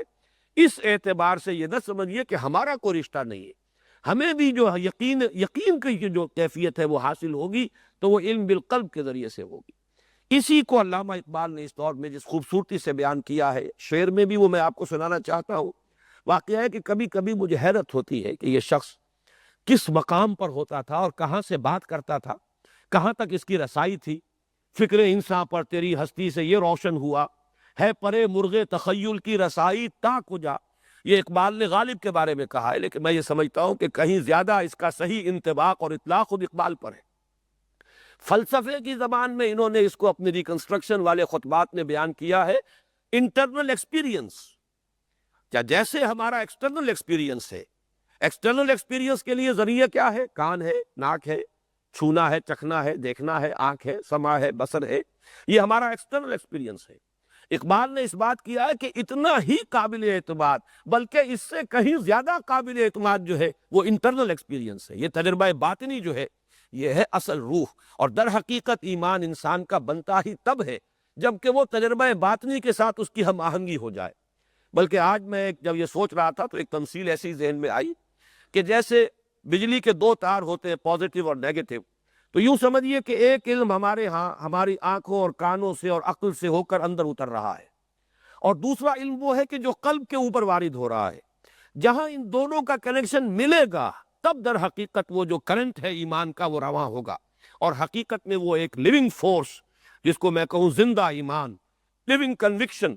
برننگ کنوکشن تب بنتا ہے جبکہ وہ تصدیق بالقلب والا جو انسان کا علم بالقلب والا جو فیکلٹی ہے اس کی وہ بھی بیدار ہو گئی ہو. اور شعر میں علامہ اقبال نے جو بات کہی ہے، تو عرب ہو یا عجم ہو تیرا لا الہ الا، لغت غریب جب تک تیرا دل نہ دے گواہی. بڑا پیارا شعر ہے اس معنی میں کہ ہم تو کہتے ہیں نا کہ کاش ہمیں عربی زبان آتی، عربی زبان ہماری مادری زبان ہوتی، ہم اس کو سمجھتے. یہ بات ایک حد تک صحیح ہے، اس لیے کہ یقیناً اپروچ ایزی ہو جاتی. ہمارا کم سے کم یہ سماعی ایمان جو ہے، استماعی ایمان، اس کے لیے تو آسانی ہو جاتی. یا جس شخص کے اندر اللہ تعالیٰ کسی اور ذریعے سے، کسی اور محرک اور کسی اور اللہ تعالیٰ کسی اور ذریعے سے اس کے اندر ایمان کی چنگاری پیدا کر دیتا ہے، اب اس کو قرآن مجید سے اسے بھڑکتی ہوئی آگ بنانے میں سہولت حاصل ہو جاتی. لیکن علامہ کہہ رہے ہیں کہ عرب بھی ہو اگر، لیکن اگر اس کے دل سے گواہی نہیں نکل رہی بلکہ اندر وہ فیکلٹی آف ہارٹ جو ہے وہ مردہ پڑا ہوا ہے. قلب جو ہے، مجھے یہ ڈر ہے دل زندہ تو نہ مر جائے، کہ زندگانی عبارت ہے تیرے جینے سے. اگر دل مردہ ہو چکا ہو تو چاہے اس کی زبان عربی ہو، وہ لا الہ الا اللہ جتنا کسی اجمی کے لیے ایک غیر زبان ہے، نامانوس زبان ہے، اس کی حقیقت سے آشنائی اسے حاصل نہیں ہے، بالکل اسی طرح عرب کو بھی چاہے اس کی اپنی مادری زبان ہے لا الہ الا، لیکن در حقیقت اگر دل مردہ ہے تو اس کے لیے یہ بھی اجمی زبان ہی ہے در حقیقت عرب کے لیے بھی. تو عرب ہو یا عجم ہو تیرا لا الہ الا، لغت غریب. غریب کے معنی یہاں پر اجنبی، غریب کے معنی وہ اردو والی غربت نہیں ہے، لغت غریب. بدا الاسلام غریبا وسیعود کما بدا فطوبى للغرباء، یہ وہ غریب ہے. تو عرب ہو یا عجم ہو تیرا لا الہ الا، لغت غریب جب تک تیرا دل نہ دے گواہی. یہ ہے علم بالقلب کا وہ معاملہ جس کی حاجت ہم میں سے ہر شخص کو ہے. وہ دل کچھ بیدار ہو، اسے کچھ مل رہا ہو، وہ تصدیق کرے کہ ہاں قرآن جو کہہ رہا ہے صحیح ہے، محمد نے جو فرمایا بات صحیح ہے. اندر سے اس کا اپنا ایکسپیرینس بن جائے، اس کا اپنا داخلی تجربہ، باطنی تجربہ بن جائے، یا جسے صوفیہ کہتے ہیں جب یہ انسان کا حال بن جائے. حال اس وقت بنے گا جبکہ علم کے یہ دونوں شاخیں آ کر مل گئی ہوں اور ان کا باہمی ربط اور تعلق قائم ہو جائے. بہرحال یہ نعمت ہدایت کے حوالے سے میں نے یہ اضافہ کیا ہے اپنے پچھلے درس کی گفتگو پر. اب آئیے فرمایا یا بنی اسرائیل اذکروا نعمتی التی انعمت علیکم وانی وآفوا بعہدی اوف بعہدکم وایای فارہبون، اور پورا کرو میرے عہد کو تو میں پورا کروں گا تمہارے عہد کو. یہاں پر اکثر مترجمین نے یہ لفظ تو جو ہے بیچ میں اس کی رعایت نہیں کی ہے. یہ اصل میں شرط اور جزائے شرط، یہ جو ترتیب ہے کلام جو ہے شرط اور جزائے شرط. جزائے شرط تبھی ہوگی جبکہ شرط پوری ہو جائے. اوفوا بعہدی اوف بعہدکم. اور یہ قرآن مجید میں جیسا کہ میں نے بارہا عرض کیا ہے، بندے اور رب کا تعلق بائی لیٹرل، جس کے آج کل کی اصطلاح ہے بائی لیٹرل ریلیشن شپ، دو طرفہ تعلقات. فاذکرونی اذکرکم، اسی لیے اذکرکم جو ہے یہاں پر جزم ہے، اذکرکم نہیں اذکرکم.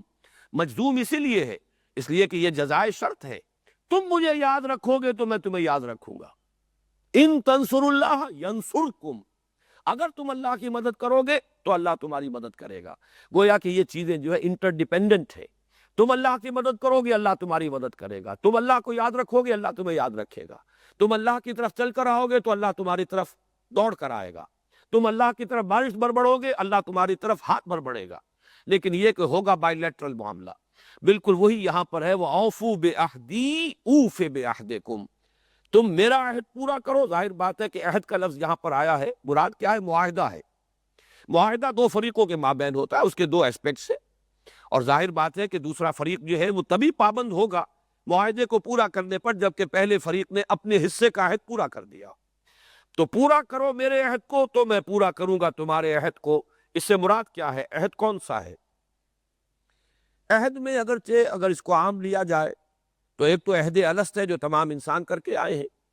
لیکن خاص طور پر بنی اسرائیل سے دو عہد ہیں جن کا قرآن مجید میں تذکرہ ہے، بلکہ تین عہد. ایک عہد ہے میثاق شریعت، شریعت جس کو بھی دی جاتی ہے. سورہ مائدہ کی آیت نمبر 7 میں فرمایا وَاذْكُرُوا نِعْمَتَ اللَّهِ عَلَيْكُمْ وَمِيثَاقَهُ الَّذِي وَاثَقَكُمْ بِهِ. جب شریعت دی گئی تو یہ شریعت بھی ایک معاہدہ ہے، اب تم اسے مضبوطی کے ساتھ تھامو.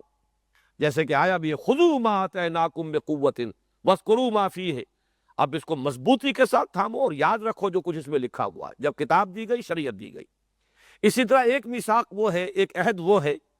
کہ جو تمام اہل کتاب سے لیا گیا، جو کتاب تمہیں دی گئی ہے اسے لوگوں کے سامنے بیان کرو، اسے عام کرو، اسے کھولو، اسے چھپاؤ نہیں. وَإِذْ أَخَذَ اللَّهُ مِيثَاقَ الَّذِينَ أُوتُوا الْكِتَابَ لَتُبَيِّنُنَّهُ وَلَا تَكْتُمُونَهُ. تم لازماً اسے واضح کرو گے، بیان کرو گے، اس کو عام کرو گے، لوگوں تک پہنچاؤ گے، اسے چھپاؤ گے نہیں. ان دونوں عہدوں میں بھی بدعہدی کی ہے. اہل کتاب نے، یہود کے علماء نے بالخصوص چھپا کر رکھا ہے، اسے اپنی ایک خاص جو ہے وہ ایک امتیازی جو ہے دولت بنا کر رکھا ہے تاکہ لوگوں میں احتیاج ہو، لوگ آ کر ہم سے فتویٰ پوچھے، ہم سے مسائل پوچھے. اگر یہ علم عام ہو جاتا ہے تو ظاہر بات ہے ہماری حیثیت، ہماری قدر و منزلت ختم ہو جائے گی. جیسے ہندوؤں میں برہمنوں نے اسے اپنا ایک خاص جو ہے حق بنایا، استحقاق، اور اس کے لیے جو ہے ایک خاص طبقے کو تو اس درجے محروم کیا ہے کہ اگر کہیں اتفاق سے ان کے کانوں کے اندر کہیں اگر وید کے اشلوک پڑ جائیں تو سیسا پگھلا کر ان کے کانوں میں ڈال دیا جائے گا، انہیں قوت سماعت سے محروم کر دیا جائے گا. اس درجے ان کے جو ہے سمجھیے کہ ایک استبداد اور ایک جس کو کہا جائے کہ ڈکٹیٹرانہ انداز تھا. تو اسی طریقے سے یہود میں تھا. قرآن مجید میں آئے گا کہ تم لوگ چھپاتے ہو اس کتاب کو، تھوڑا سا ظاہر کرتے ہو، اکثر کو چھپاتے ہو، اور تمہارا یہ فعل در حقیقت اس معاہدے کی خلاف ورزی ہے. لیکن اس میں جو اصل مراد ہے یہاں پر وہ نوٹ کر لیجئے، وہ ایک خاص عہد ہے جو یہود سے لیا گیا، اور چونکہ یہاں ذکر کیا جا رہا ہے حضور صلی اللہ علیہ وسلم پر ایمان لانے کا، چنانچہ اگلی آیت ہے وَآمِنُوا بِمَا أَنزَلْتُ مُصَدِّقًا لِمَا مَعَكُمْ وَلَا تَكُونُوا أَوَّلَ كَافِرٍ بِهِ. اس کے حوالے سے نوٹ کر لیجئے کہ در حقیقت یہ وہ عہد ہے، یہ وہ میثاق ہے جس کو کہ ایفا کرنے کا اللہ تعالیٰ یہاں مطالبہ فرما رہے ہیں، جو حضور کی بعثت سے متعلق لیا گیا جب کہ تورات عطا کی گئی تھی. اور اسی وقت جو ہے انہوں نے ایک جرم بھی کیا. ان کی ایک قوم نے جب حضرت موسیٰ علیہ السلام گئے ہوئے تھے کوہ طور پر تو بنی اسرائیل میں سے کچھ لوگوں نے بچڑے کی پرستش کی، پھر واپس آئے ہیں تو حضرت موسیٰ علیہ السلام نے ان کو سزا بھی دی. پھر انہوں نے اجتماعی توبہ کی، توبہ کر کے پھر 70 افراد کو جو سرکردہ تھے مختلف 12 قبیلوں کے لوگ، ان کو لے کر کوہ طور پر پھر حاضر ہوئے اجتماعی توبہ کے لیے. اس وقت کا ذکر ہے جو میں آپ کو تیزی کے ساتھ، یہ سورہ اعراف کی آیات ہے 156 اور 157. 156 میں یہ انہوں نے حضرت موسیٰ علیہ السلام نے اس وقت دعا کی تھی وَاكْتُبْ لَنَا فِي هَذِهِ الدُّنْيَا حَسَنَةً. اے اللہ، جب تو نے ہماری اس توبہ کو قبول فرما لیا ہے اور درگزر فرمایا ہے ہم سے، تو اب آگے بڑھ کر حضرت موسیٰ علیہ السلام اپنی امت کے لیے دعا کر رہے ہیں، ہمارے لیے لکھ دے، طے کر دے، فیصلہ فرما دے. یہ کتاب کر کسی شے کا لکھ دینا گویا کہ قطعیت کی طرف دلالت کرتا ہے. وَاكْتُبْ لَنَا فِي هَذِهِ الدُّنْيَا حَسَنَةً. پروردگار طے فرما دے ہمارے لیے اس دنیا کی زندگی میں بھی بھلائی، وَفِي الْآخِرَةِ، اور آخرت میں بھی. إِنَّا هُدْنَا إِلَيْكَ، ہم تیری طرف رجوع کرتے ہیں، تیری جناب میں توبہ کرتے ہیں. قَالَ عَذَابِي أُصِيبُ بِهِ مَنْ أَشَاءُ. جواباً اللہ تعالیٰ نے ارشاد فرمایا دیکھو میری سزا، میری پکڑ یہ تو آئے گی جس پر میں چاہوں گا، یعنی جس کے گناہ کو میں معاف نہیں کروں گا، جس کے جرم سے چشم پوشی نہ کرنا چاہوں گا. میری اپنی حکمت ہے، میرا اپنا پریروگیٹو ہے، میرا اپنا اختیار ہے. وَرَحْمَتِي وَسِعَتْ كُلَّ شَيْءٍ. رہ گئی میری رحمت تو وہ تو ہر شے کے ساتھ شامل ہے، ہر شے کو احاطہ کیے ہوئے ہے. یہ پوری کائنات کا وجود ہی میری رحمت کا مرہون منت ہے. فَسَأَكْتُبُهَا لِلَّذِينَ يَتَّقُونَ وَيُؤْتُونَ الزَّكَاةَ وَالَّذِينَ هُمْ بِآيَاتِنَا يُؤْمِنُونَ۔ باقی جو اے موسیٰ تم کہہ رہے ہو کہ میں ایک خاص اس کو اپنی رحمت کو خاص کر دوں اور لکھ دوں،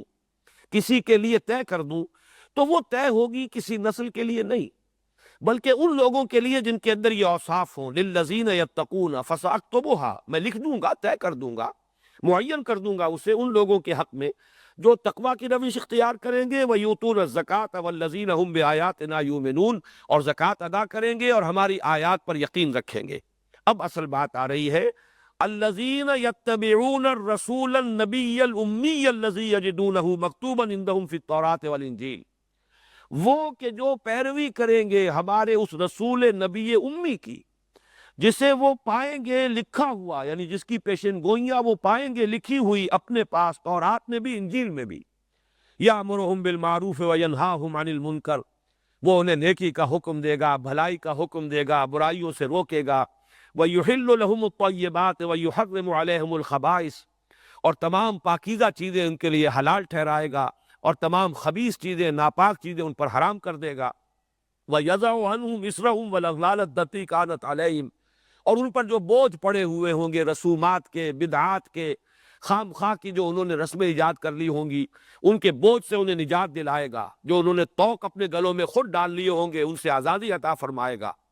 فالذین آمنوا بہ، تو وہ لوگ جو اس پر ایمان لائیں گے، وعزروہ، اور اس کی تعظیم کریں گے، ونصروہ، اور اس کی مدد کریں گے، واتبعوا النور الذی انزل معہ، اور پیروی کریں گے اس نور کی جو ان کے ساتھ نازل کیا جائے گا، اولئک ھم المفلحون، وہ ہوں گے فلاح پانے والے۔ یہ ہے حضرت موسیٰ علیہ السلام کے ساتھ اللہ تعالیٰ کا یہ عہد، اور گویا کہ حضرت موسیٰ علیہ السلام کی وساطت سے یہ عہد ہے اہل کتاب کے لیے، بنی اسرائیل کے لیے۔ اس کا حوالہ دیا جا رہا ہے، وَأَوْفُوا بِعَہْدِی أُوفِ بِعَہْدِکُم، پورا کرو میرے عہد کو۔ اب وہ میرے رسول نبی امی یہاں آ گئے ہیں، قرآن نازل ہو رہا ہے، یہ نور ہم ان کے ساتھ نازل کر رہے ہیں، آیات بینات نازل ہو رہی ہیں، ان پر ایمان لاؤ، ان کی تعظیم کرو، ان کی مدد کرو، اور ایمان لاؤ اس کتاب پر جو ان پر نازل کی جا رہی ہے۔ اگر یہ کرو گے تو میری رحمت کا جو وعدہ ہے وہ تمہارے شامل حال رہے گا، جیسے کہ سورہ بنی اسرائیل میں بھی آیا ہے۔ اگرچہ وہ اب ہم تو ترتیب مصحف کے ساتھ چل رہے ہیں، تو وہ تو بعد میں بہت دور آگے آئے گا 15ویں پارے میں جا کر کہیں، لیکن یہ ہے کہ تنزیل کے اعتبار سے تو وہ نازل ہو چکا سورہ بقرہ سے قبل۔ ان کی تاریخ کے 4 ادوار، 2000 سال کی تاریخ کو اللہ تعالیٰ نے چند آیات کے اندر سمویا ہے۔ اس رکوع میں پہلا رکوع سورہ بنی اسرائیل کا، اور اسی میں فرمایا عسیٰ ربکم ان یرحمکم وان عدتم عدنا، تمہارا رب اب بھی تم پر رحمت کے لیے آمادہ ہے، لیکن اگر تم نے وہی روش جاری رکھی جو پہلے تم اختیار کرتے رہے ہو تو ہم بھی وہی کریں گے جو پہلے ہم نے کیا۔ جس طرح تم پر عذاب کے کوڑے برسے ہیں نبوکدنضر کے ہاتھوں، اشوریوں کے ہاتھوں، پھر یونانیوں کے ہاتھوں، پھر رومیوں کے ہاتھوں، اسی طریقے سے تمہاری پیٹھ پر عذاب کے کوڑے برستے رہیں گے۔ وَإِنْ عُدْتُمْ عُدْنَا جَعَلْنَا جَهَنَّمَ لِلْكَافِرِينَ حَصِيرًا إِنَّ هَذَا الْقُرْآنَ يَهْدِي لِلَّتِي هِيَ أَقْوَمُ، یہ قرآن موجود ہے، نازل ہو رہا ہے محمد پر صلی اللہ علیہ وسلم، یہ ہدایت دیتا ہے، رہنمائی فرماتا ہے اس راستے کی طرف جو سب سے زیادہ سیدھی ہے۔ آؤ اس کے دامن میں آ جاؤ، رحمت خداوندی جو ہے وہ تمہارے لیے کشادہ ہو جائے گی۔ لیکن اگر ابا کرو گے، انکار کرو گے، تو ظاہر بات ہے کہ اللہ کا وہ عہد، اللہ کا وہ وعدہ جو ہے وہ انکنڈیشنل نہیں تھا، بلکہ وہ کنڈیشنل تھا۔ اوفوا بعہدی اوف بعہدکم فالذین آمنوا بہ وعزروہ ونصروہ واتبعوا النور الذی انزل معہ، ان کے حق میں ہوگی وہ میری رحمت خصوصی، میں وہ عہد اپنا پورا کرنے کو تیار ہوں، تم اس اپنے عہد کے حصے کو پورا کرو۔ اب آپ دیکھ رہے ہیں کہ اس رکوع کے اندر اور اس میں ایک ایک لفظ جو ہے در حقیقت وہ حضور پر ایمان کی دعوت پر مشتمل ہے۔ سارا زور، ساری تاکید پرانے عہد کو یاد دلانا وہ اس پر ہے کہ ایمان لاؤ محمد پر صلی اللہ علیہ وسلم۔ فرمایا وَإِيَّايَ فَارْهَبُونَ، اور دیکھو صرف مجھ ہی سے ڈرو۔ اس میں مولانا اصلاحی صاحب نے جو عربی اسلوب ہے، عربی زبان کے اسالیب کہ تاکید کے کئی اسلوب ہیں جو اس میں جمع کر دیے گئے۔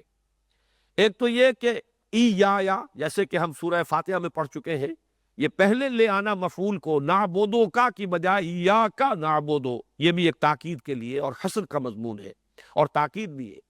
ایاکا نستعین، یہاں پر بھی آپ دیکھیں گے وَإِيَّايَ فَارْهَبُونَ، اور اگلی آیت میں آئے گا وَإِيَّايَ فَاتَّقُونَ،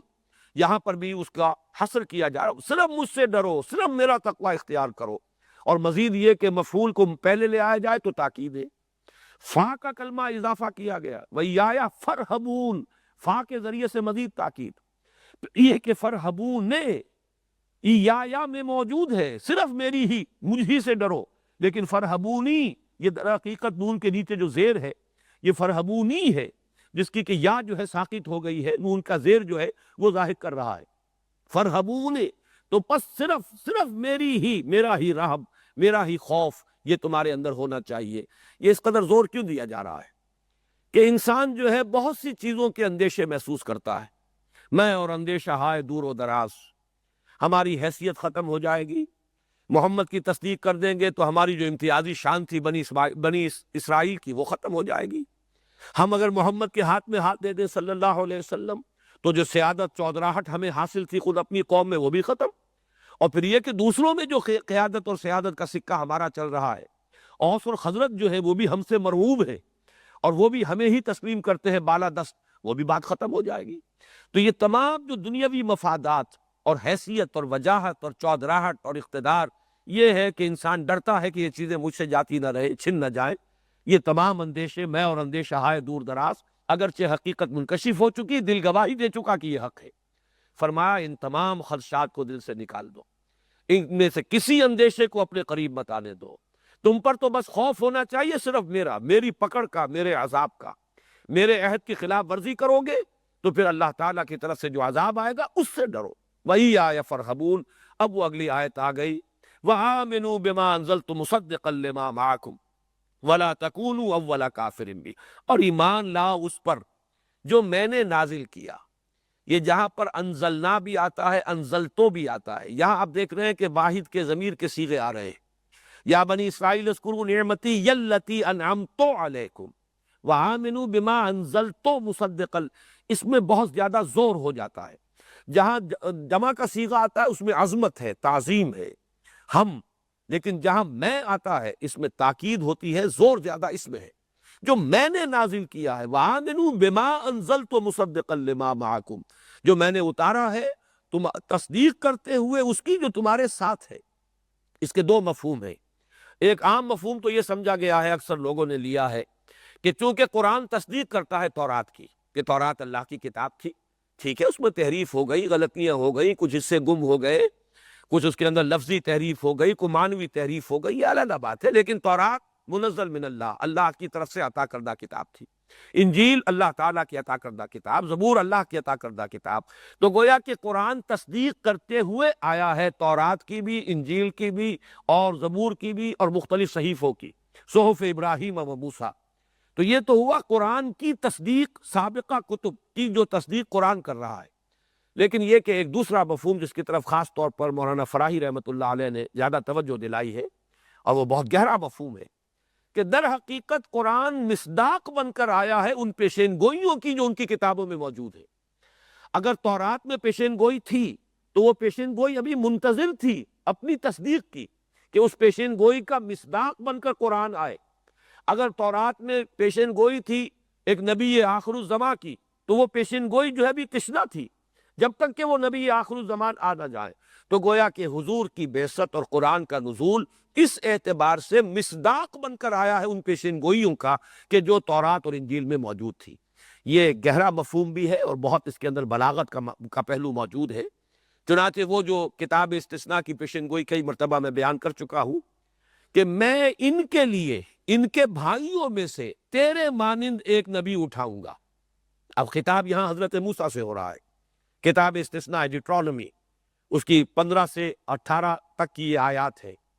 کہ میں 15واں باب ہے اور اس میں کچھ آیات ہے،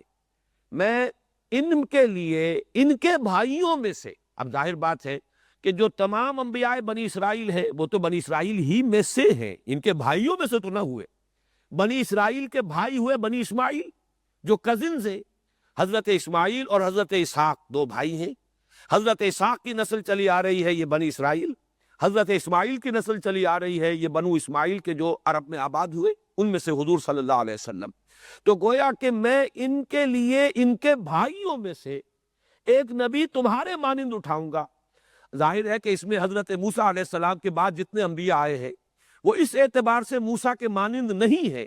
کہ موسیٰ کو کتاب دی گئی، تورات دی گئی، موسیٰ کو شریعت دی گئی، باقی تمام انبیاء اسی شریعت کی تنفیذ کے لیے آئے،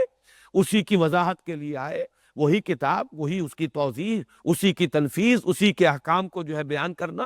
یہاں تک کہ حضرت مسیح علیہ السلام بھی کوئی نئی شریعت لے کر نہیں آئے۔ آج بھی بائبل میں یہ الفاظ موجود ہیں کہ کبھی ہرگز نہ سمجھنا کہ میں شریعت کو اور شریعت موسوی کو، لا کو ختم کرنے آیا ہوں۔ Never think that I have come to destroy law۔ کبھی یہ خیال نہ کرنا کہ شریعت کو ختم کرنے آیا ہوں۔ یہ تو جیسا کہ آپ کے علم میں ہے سینٹ پال نے کیا ہے، شریعت ساقط کر دی، اور موجودہ مسیحیت جو ہے وہ بغیر شریعت کے، کوئی قانون ہے ہی نہیں، ایک ایسا مذہب جس میں کوئی شے حرام نہیں اور کوئی شے فرض اور واجب نہیں، اور ہے مذہب۔ اس اعتبار سے واقعہ یہ کہ یہ مسیحیت نہیں ہے، یہ پالزم ہے جو اس وقت دنیا کے اندر موجود ہے۔ یہ کرسچینٹی اس کے لیے ویسے بھی غلط نام ہے، لیکن یہ کہ مسنومر بھی ہے کہ حضرت مسیح کی تعلیمات سے اس کا کوئی تعلق نہیں، یہ پالزم ہے۔ اور یہ میں سمجھتا ہوں کہ ایک بڑی یعنی حقیقت کا تسلیم کرنے کا معاملہ ہے کہ ڈاکٹر مائیکل ہارٹ نے اگرچہ اتنے سری الفاظ میں تو نہیں لیکن اشارہ کر دیا ہے کہ در حقیقت آج کی کرسچینٹی جو ہے وہ پالزم ہے، پال کی تعلیمات ہے، اس نے تثلیث، توحید کو تثلیث سے بدلا، شریعت موسوی کو ساقط کر دیا۔ تو اس اعتبار سے نوٹ کیجئے کہ اس میں جو الفاظ آئے کہ میں ان کے لیے ان کے بھائیوں میں سے تیرے مانند ایک نبی اٹھاؤں گا جس کے منہ میں اپنا کلام ڈالوں گا، یہ بھی اس اعتبار سے بہت اہم ہے کہ یہ جو حضور صلی اللہ علیہ وسلم پر وحی ہوئی ہے یہ تو بدریہ قلب آئی ہے اور حضور کی زبان مبارک سے ادا ہو رہی ہے، جبکہ حضرت موسیٰ علیہ السلام کو لکھی ہوئی چیز ملی، ابتداءً جو تورات ملی ہے الواح میں وہ لکھی ہوئی شے تھی۔ تو یہ منہ میں کلام ڈالنا کہ جو کچھ وہ کہے گا، وہ میرا نام لے کر جو بات کہے گا تم اسے ماننا، اور جو اس کو نہیں مانے گا پھر اس کو میں سخت سزا دوں گا، یہ ڈیوٹرانومی میں آج بھی موجود ہے۔ تو معلوم ہوا کہ یہ جو تصدیقیں ہیں، یہ جو پیشن گوئیاں ہیں، یہ گویا کہ بلا تصدیق تھیں جب تک کہ قرآن اور محمد صلی اللہ علیہ وسلم سامنے نہیں آ گئے۔ تو گویا کہ قرآن مصداق بن کر آیا ہے ان پیشن گوئیوں کا جو تورات اور انجیل میں موجود تھیں۔ وَآمِنُوا بِمَا أَنزَلْتُ مُصَدِّقًا لِمَا مَعَكُمْ وَلَا تَكُونُوا أَوَّلَ كَافِرٍ بِهِ، اور دیکھو مت ہو جاؤ سب سے پہلے کفر کرنے والے اس کے ساتھ۔ یہاں پر جو ہے ذرا اس کی جو نحوی ایک فرق ہے، اول کافرین اور اول الکافرین، اس میں زمین و آسمان کا فرق ہے۔ اول الکافرین اگر آئے گا تو اس کے معنی ہوں گے کہ بہت سے کافر ہیں، بہت سے کفر کرنے والے، ان میں سب سے پہلا کفر کرنے والا، اس میں وہ ترتیب زمانی پیش نظر ہوگی۔ اولا کافرین در حقیقت یہ تمیز ہے، کفر کرنے میں سب سے پہلا، لیکن پہلا بھی یہاں پر ترتیب زمانی کے اعتبار سے نہیں، درجے کے اعتبار سے، سب سے بڑھ کر کفر کرنے والے تم نہ بن جاؤ۔ یعنی یہ کہ جہاں تک بنی اسماعیل کا تعلق ہے، نہ وہ نبوت سے آشنا تھے، نہ ان کے پاس کوئی شریعت تھی، نہ کتابیں تھیں، کچھ بھی نہیں، امی قوم، لیکن ان میں سے آپ کو معلوم ہے 12 برس کی محنت کے نتیجے میں کتنی کثیر تعداد میں لوگ نکل آئے۔ ٹھیک ہے، بحیثیت مجموعی مکے نے جو ہے تسلیم نہیں کیا اور حضور کو ہجرت کرنی پڑی، لیکن یہ ساری مہاجرین کی جماعت آخر انہی میں سے تھی، ابو بکر انہی میں سے تھے، عمر انہی میں سے تھے، حمزہ انہی میں سے تھے، اور باقی عثمان ان میں سے تھے، علی ان میں سے تھے، اور یہ عشرہ مبشرہ ان میں سے تھے۔ کہ کم سے کم 125 150 کے قریب آدمی جو ہے وہ تو جو سن 10 نبوی تک حضور پر ایمان لا چکے تھے، وہ سب وہی کے تھے۔ تو معلوم ہوا کہ تم حد کر رہے ہو، کہ تمہیں تو بڑھ کر چاہیے تھا کہ پیش قدمی کرتے، آگے بڑھ کر قبول کرتے، تصدیق کرنے میں آگے بڑھ جاتے، پہل کرتے، لیکن اس کے برعکس تمہاری روش یہ ہے کہ مت ہو جاؤ تم اس کا کفر کرنے والوں میں سب سے اول بمانی سب سے بڑھ چڑھ کر کفر کرنے کا انداز تم اختیار نہ کرو۔ اب یہ بھی دیکھیے اپیل کا انداز ہے، دعوت کا انداز ہے، بڑا دل نشین پیرائے کا انداز ہے۔ بات کو سمجھو، تمہاری اپنی متاع ہے، تمہاری اپنی شے ہے، جیسے حضور نے فرمایا حکمت ضالۃ المومن، یہ کوئی نئی بات تمہارے لیے نہیں لے کر آیا، وہی توحید کی تعلیم ہے، وہی ایمان بالآخرہ، وہی شریعت ہے۔ شریعت میں کچھ معمولی رد و بدل ہے جو ابھی ہوگا، جب اب یہ آیات نازل ہو رہی ہے، اس وقت تک تو ابھی شریعت محمدی کا نزول شروع نہیں ہوا ہے، ابھی تو گویا کہ ابتدائی احکام آ رہے ہیں، تکمیل تو ہوگی جب معلوم ہوگا کہ اس کے اندر کیا کچھ اختلافات پیش آ جائیں گے۔ اور سب سے بڑی بات یہ کہ حضور نے ہجرت کے فوراً بعد بیت المقدس کی طرف رخ کر کے نماز پڑھی، گویا کہ وہ یگانگت کا احساس اور زیادہ ان میں اجاگر ہو سکتا تھا کہ یہ وہی قبلہ ہے ان کا، ہمارے تمام انبیاء کے ماننے والے ہیں، موسیٰ کے نام لیوا ہیں، ہارون کے نام لیوا ہیں، تمام انبیاء کے ماننے والے ہیں۔ اس اعتبار سے تمہارے لیے تو اس میں کوئی اجنبیت کا پہلو ہے ہی نہیں۔ فَلَا تَكُونُوا أَوَّلَ كَافِرٍ بِي وَلَا تَشْتَرُوا بِآيَاتِي ثَمَنًا قَلِيلًا، اور دیکھو میری آیات کے عوض حقیر سی پونجی قبول نہ کرو۔ میں نے یہاں پر اشترا کا ترجمہ خریدنا نہیں کیا، اس کی میں وضاحت پہلے کر چکا ہوں۔ اولئک الذین اشتروا الضلالۃ بالہدی، بیع و شراء اصل میں مبادلہ ہوتا ہے، ایک شے دے کر کوئی شے لے لینا۔ ہمارے ہاں خرید کا فروخت کا تصور ہو گیا ہے، اس لیے کہ کرنسی کا تصور ہے، پیسہ دیتے ہیں تو پیسہ دینے والا خریدار ہے اور شے دینے والا فروخت کنندہ ہے۔ لیکن اگر بارٹر ہو رہا ہو، اشیاء کا مبادلہ ہو رہا ہو، تو ہر شے کو آپ قیمت بھی کہہ سکتے ہیں اور ہر شے کو آپ یہ بھی کہہ سکتے ہیں کہ وہ فروختنی مال ہے۔ اس اعتبار سے بیع و شراء اصل میں مبادلے کا نام ہے، کوئی شے دینا کوئی شے لے لینا۔ وَلَا تَشْتَرُوا بِآيَاتِي ثَمَنًا قَلِيلًا، یہ حقیر سی پونجی، یہ دنیاوی مفادات، یہ تھوڑی سی چودراہٹ، یہ دنیا کی زندگی فانی، ابھی کیا معلوم کتنے دن رہنا ہے اس میں۔ ٹھیک ہے تمہاری مسندیں ہیں، تمہاری حیثیتیں ہیں، تمہارے لوگ جو ہے رجوع کرتے ہیں، تم سے جھک کر ملتے ہیں، تم سے فتوے مانگتے ہیں، تم سے علم حاصل کرتے ہیں، یہ تھوڑی سی سیادت اور چودراہٹ جو ہے اس کو ترجیح دے رہے ہو، اور اتنی بڑی دولت، اتنی بڑی پونجی، ہدایت ربانی، وہ ہدن جو اب الہدا بن کر آ رہی ہے، اس کو تم ریجیکٹ کر رہے ہو، اس سے اپنے آپ کو محروم کر رہے ہو۔ فرمایا وَلَا تَشْتَرُوا بِآيَاتِي ثَمَنًا قَلِيلًا وَإِيَّايَ فَاتَّقُونِ، اور دیکھو پھر وہی بات، ایَّايَ فَاتَّقُونِ، کلمہ فا مزید تاکید کے لیے، فَاتَّقُونِ، مجھ ہی سے میرا ہی تقوی اختیار کرو، لیکن ایَّايَ سے اور اس کو مقدم کر کے صرف میرا تقوی اختیار کرو۔ تو یہ فرحبون اور فتقون، ان میں تھوڑا تھوڑا فرق ہے۔ رہب اصل میں کہتے ہیں دل کی لرزش، جیسے دل کے اوپر ایک لرزہ سا طاری ہو جائے۔ اگر اللہ تعالیٰ کی عظمت کا احساس ہو، اگر آخرت کے جو احوال ہیں وہ سامنے رہے تو دل پر کپ کپی سی طاری ہوتی، یہ رہب ہے۔ اسی سے رہبانیت کا لفظ اور راہب بنا ہے، بہت ڈرنے والے، بہت ہی خشیت رکھنے والے، بہت ہی اللہ تعالیٰ کا خوف رکھنے والے، وہ راہب ہے۔ رہبانیت اسی سے بنا ہے، رہب، یہ خوف، اور اس کا نتیجہ نکلے گا تقوی۔ انسان پھر اب بچتا ہے، اس کے حکم کو توڑنے سے بچتا ہے، اس کے احکام کی تعمیل میں اپنی امکانی حد تک جو ہے کوشاں رہتا ہے۔ یہ جو روش ہے یہ تقوی ہے۔ تو تقوی نتیجہ ہے اس رہب کا، اگر وہ کیفیت پیدا ہوئی ہے، وہ خوف دل میں پیدا ہوا ہے، تو اس کا جو نتیجہ ہوگا عمل میں، عملی روش میں، وہ تقوی ہے۔ وَلَا تَلْبِسُوا الْحَقَّ بِالْبَاطِلِ وَتَكْتُمُوا الْحَقَّ وَأَنْتُمْ تَعْلَمُونَ، اور دیکھو مت لباس پہنا دو حق پر باطل کا۔ حق ہے اس کے اوپر تم تلبیس کر رہے ہو۔ لباس جو ہے اس سے ہم واقف ہے، کوئی شے کسی چیز کے اوپر چڑھا دی جائے، لباس ہمارے جسم کو ڈھانپ لیتا ہے، تو لباس جو ہے وہ چڑھ گیا ہمارے جسم کے اوپر، جس سے کہ جسم چھپ گیا۔ حق پر باطل کا لبادہ ڈال دینا، حق پر باطل کا پردہ ڈال دینا، کوئی دھات کوئی اور ہے اس پر ملمہ کوئی اور چڑھا دینا، وہ چاندی نظر آنے لگے یا سونا نظر آنے لگے حالانکہ ہو کوئی اور ادنا دھات، تو یہ بھی گویا کہ تلبیس ہے۔ اسی سے خلط مبحث، گڈمٹ کر دینا، یہ ساری چیزیں، التباس کا لفظ اسی سے باب افتعال آیا ہے۔ التباس ہے کسی شے کے اندر آدمی جو ہے گو مگو کی حالت میں ہو کہ حقیقت اس پر منکشف نہ ہو رہی ہو، تو یہ التباس ہے، مغالطہ آدمی کو لاحق ہو جائے۔ تو وَلَا تَلْبِسُوا الْحَقَّ بِالْبَاطِلِ، مت چھپاؤ حق کو باطل سے، یعنی یہ حق تمہارے سامنے آیا ہے، اب تم طرح طرح کے بہانے بنا کر، طرح طرح کے اعتراضات کر کے، غلط قسم کے مطالبات کر کے،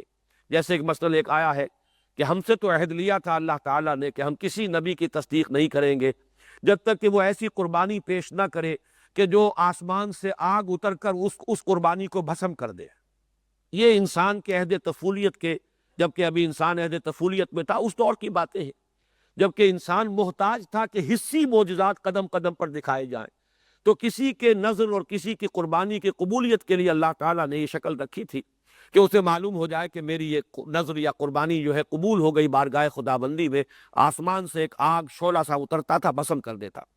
حضرت حابیل اور قابیل کا جو ذکر آئے گا سورہ مائدہ میں، کہ معلوم ہو گیا انہیں کہ ایک کی قربانی جو ہے، ایک کی نظر قبول ہو گئی، ایک کی نہیں ہوئی، تو کیسے معلوم ہو گیا؟ اس لیے کہ ہم تو اگر کوئی چیز پیش کرتے ہیں تو یہ تو آخرت ہی میں چل کر پتہ لگے گا کہ کوئی شے قبول ہوئی تھی یا رد ہو گئی تھی، یا یہ کہ انسان کا دل گواہی دے دیتا ہے۔ لیکن یہ کہ کوئی ایسی حصی شے، کوئی علامت تو ہمارے سامنے نہیں ہے کہ کس کا صدقہ قبول ہو گیا اور کس کا صدقہ قبول نہیں ہوا۔ ابتدائی دور کی یہ چیزیں تھیں، تو طرح طرح کے اس طرح کے بہانے جو ہے وہ بنا کر اور اپنے آپ کو محروم کرنا، اصل میں تو اپنے پاؤں پر کلہاڑی مار رہے ہو، اپنے آپ کو محروم کر رہے ہو اس ہدایت خدا بندی سے۔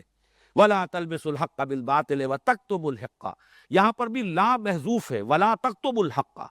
لیکن یہ کہ یہ فصاحت کا انداز ہے کہ دوبارہ اس کی تکرار کی ضرورت نہیں ہے۔ لا تلبسو والا لا جو ہے گویا کہ دوبارہ یہاں پر مقدر مانا جائے گا، انڈرسٹوڈ مانا جائے گا۔ وَلَا تَكْتُمُوا الْحَقَّ، مت چھپاؤ حق کو، وَأَنْتُمْ تَعْلَمُونَ، درا حال ہے کہ تم جانتے ہو۔ یعنی ایک یہ ہے کہ انسان مغالطے میں ہو، واقعی اشتباہ اسے لاحق ہو جائے، بات سمجھ میں نہ آئے، اس میں اگر کچھ وقت گزر جائے تو اللہ تعالیٰ معاف فرمانے والا ہے۔ لیکن یہ ہے کہ اگر ایک بات واضح ہو چکی ہو، حق کو انسان پہچان لے، یہ سورہ انعام کی وہ آیت جو ہے کہ حق کے انکشاف کے بعد اگر انسان اس کو قبول کرنے سے رد کرتا ہے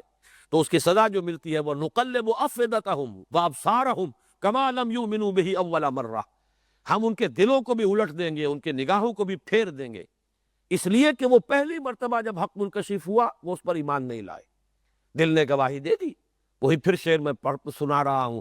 لغت غریب جب تک تیرا دل نہ دے گواہی، جب دل نے گواہی دے دی اب لغت غریب نہیں ہے، اب تو یہ مانوس بات ہے، آپ کے دل نے مان لیا ہے، حقیقت منکشف ہو گئی ہے، عافیت اسی میں فوراً تصدیق کرو، فوراً مانو۔ اگر تاخیر کرو گے، اپنی چودراہٹ، اپنی سیادت، اپنی مصلحتیں، اپنے مفادات، اگر ان کی وجہ سے آنکھ بند کرو گے تو اللہ تعالیٰ پھر نگاہوں کو بھی الٹ دے گا، دلوں کو بھی الٹ دے گا اور دلوں کے اوپر مہر لگا دے گا۔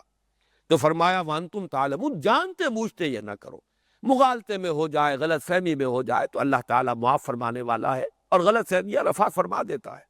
وقت گزرتا ہے، غلط فہمی رفع ہو جاتی ہے۔ وہ بالکل وہی جو محاورہ کئی مرتبہ میں نے آپ کو سنایا ہے کہ سوتے کو جگایا جا سکتا ہے، جاگتے کو جگانا ممکن نہیں۔ سوئے ہوئے کو آپ جگا لیجئے، لیکن جو جاگا ہوا ہے، بنا ہوا ہے، اب اسے آپ کیسے جگائیں گے؟ تو جس نے حق کو پہچان کر رد کیا ہو، اب اس کے لیے ممکن نہیں ہے کہ آپ اس کے سامنے حق کو پیش کریں۔ یہ وہی آیت ہے جو پہلے رکوع میں آ چکی، سواء علیہم انذرتہم ام لم تنذرہم لا یؤمنون ختم اللہ علی قلوبہم وعلی سمعہم وعلی ابصارہم غشاوہ وَأَقِیمُوا الصَّلَاةَ وَآتُوا الزَّکَاةَ وَارْکَعُوا مَعَ الرَّاکِعِینَ، اور قائم کرو نماز اور ادا کرو زکوٰۃ۔ اور قرآن مجید کے بہت سے مقامات سے ثابت ہوتا ہے کہ یہی در حقیقت شریعت موسوی کے بھی اہم ترین جو عناصر ہیں یہی دو تھے، اگرچہ اضافی طور پر شریعت موسوی میں قربانی کا ذکر بہت ہے۔ قربان گاہ ہی در حقیقت ان کا جو ہے عبادت گاہ کے لیے لفظ جو استعمال ہوتا تھا وہ قربان گاہ، اور جب وہ جو پھرتے تھے، گھومتے تھے، تو بھی ان کا ایک خیمہ ہوتا تھا، قربان گاہ کا خیمہ، جس کا کہ رخ جو ہے وہ جنوب کی طرف رکھتے تھے۔ گویا کہ مولانا حمید الدین فراہی رحمۃ اللہ علیہ نے ثابت کیا ہے، وہ جو ان کی کتاب عربی زبان میں الرائے الصحیح فی من هو الذبیح، جس کا ترجمہ اردو میں ہم نے شائع کیا تھا، ذبیح کون ہے، یہ جو رسالہ ہے ثابت کیا ہے کہ ان کے نزدیک بھی اول قبلہ جو ہے وہی بیت اللہ ہے، اس لیے کہ یہ جو بیت المقدس کا قبلہ ہے یہ تو ابھی 400-500 برس بعد وجود میں آئے گا۔ حضرت موسیٰ کے بھی 300 برس بعد حضرت سلیمان علیہ السلام ہے، تو حضرت موسیٰ کے ساتھ جب یہ قوم نکل رہی تھی اور جب حضرت موسیٰ کو حکم ہوا تھا کہ مصر میں اپنے گھر قبلہ رخ بناؤ، وَجْعَلُوا بُيُوتَكُمْ قِبْلَةً، تو وہ قبلہ کون سا تھا؟ ابھی یروشلم وجود میں نہیں آیا، ابھی ہیکل سلیمانی تعمیر نہیں ہوا، ابھی وہ 300 برس کے بعد حضرت سلیمان دنیا میں تشریف لائیں گے، یہ قبلہ کون سا تھا؟ یہ قبلہ یہی خانہ کعبہ، اول قبلہ یہی ہے در حقیقت۔ ہمارے ہاں جو کہہ دیا جاتا ہے قبلہ اول بیت المقدس کو، یہ در حقیقت غلط العام ہے۔ وہ اس اعتبار سے کہ حضور نے مدینے میں آنے کے بعد پہلے 16 مہینے ادھر رخ کر کے نماز پڑھی،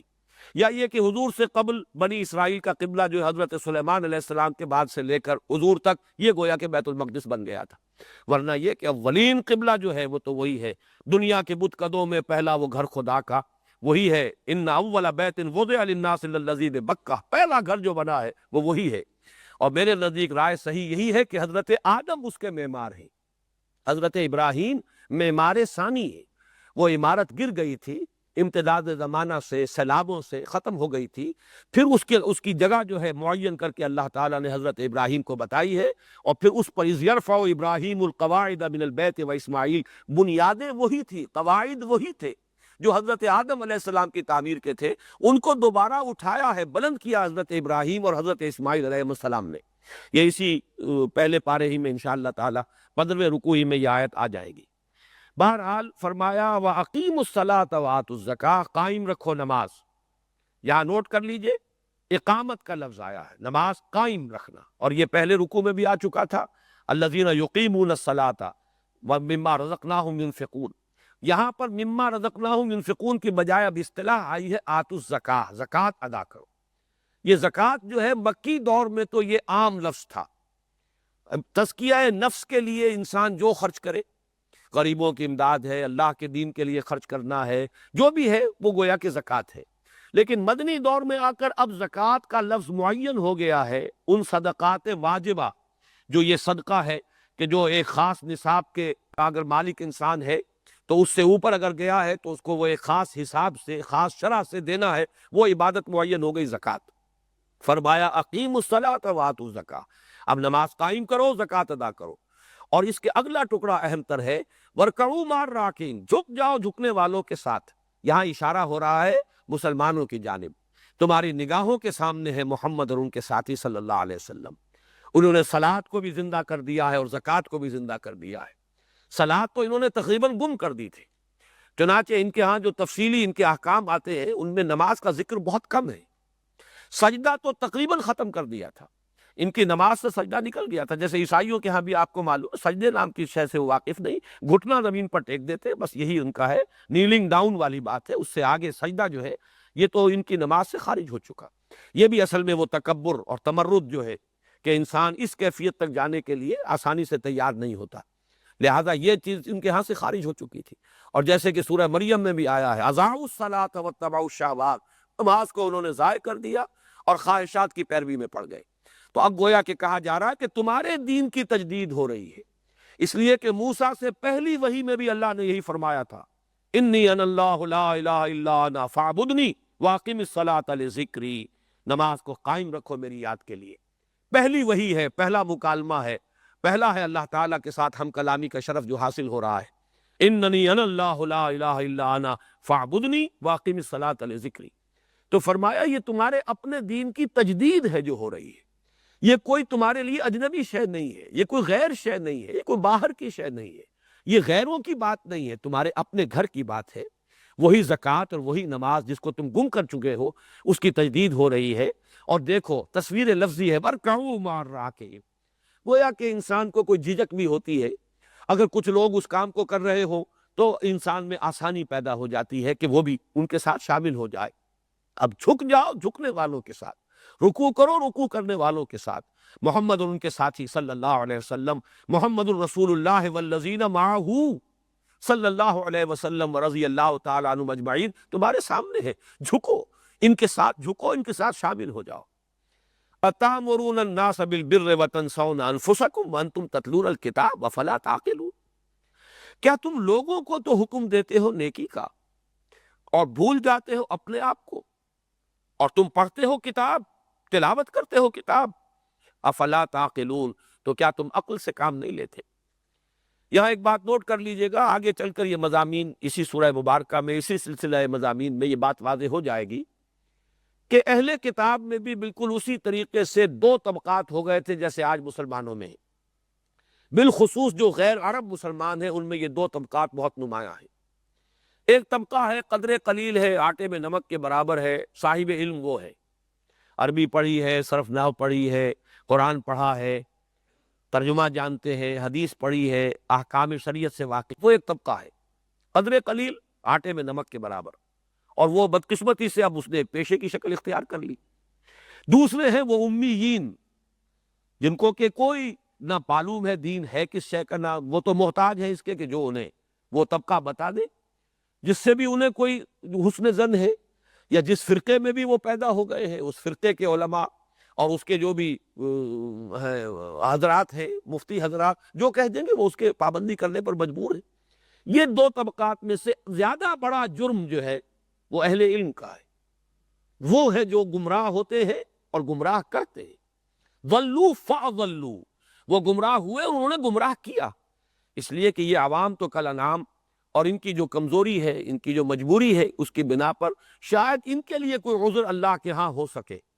منہم الامیون لا یعلمون الکتاب الا امانیہ، اہل کتاب میں بھی اگرچہ وہ بحیثیت مجموعی اہل کتاب تھے، ان کے لیے گویا کہ اس میں علم ہے اہل الکتاب،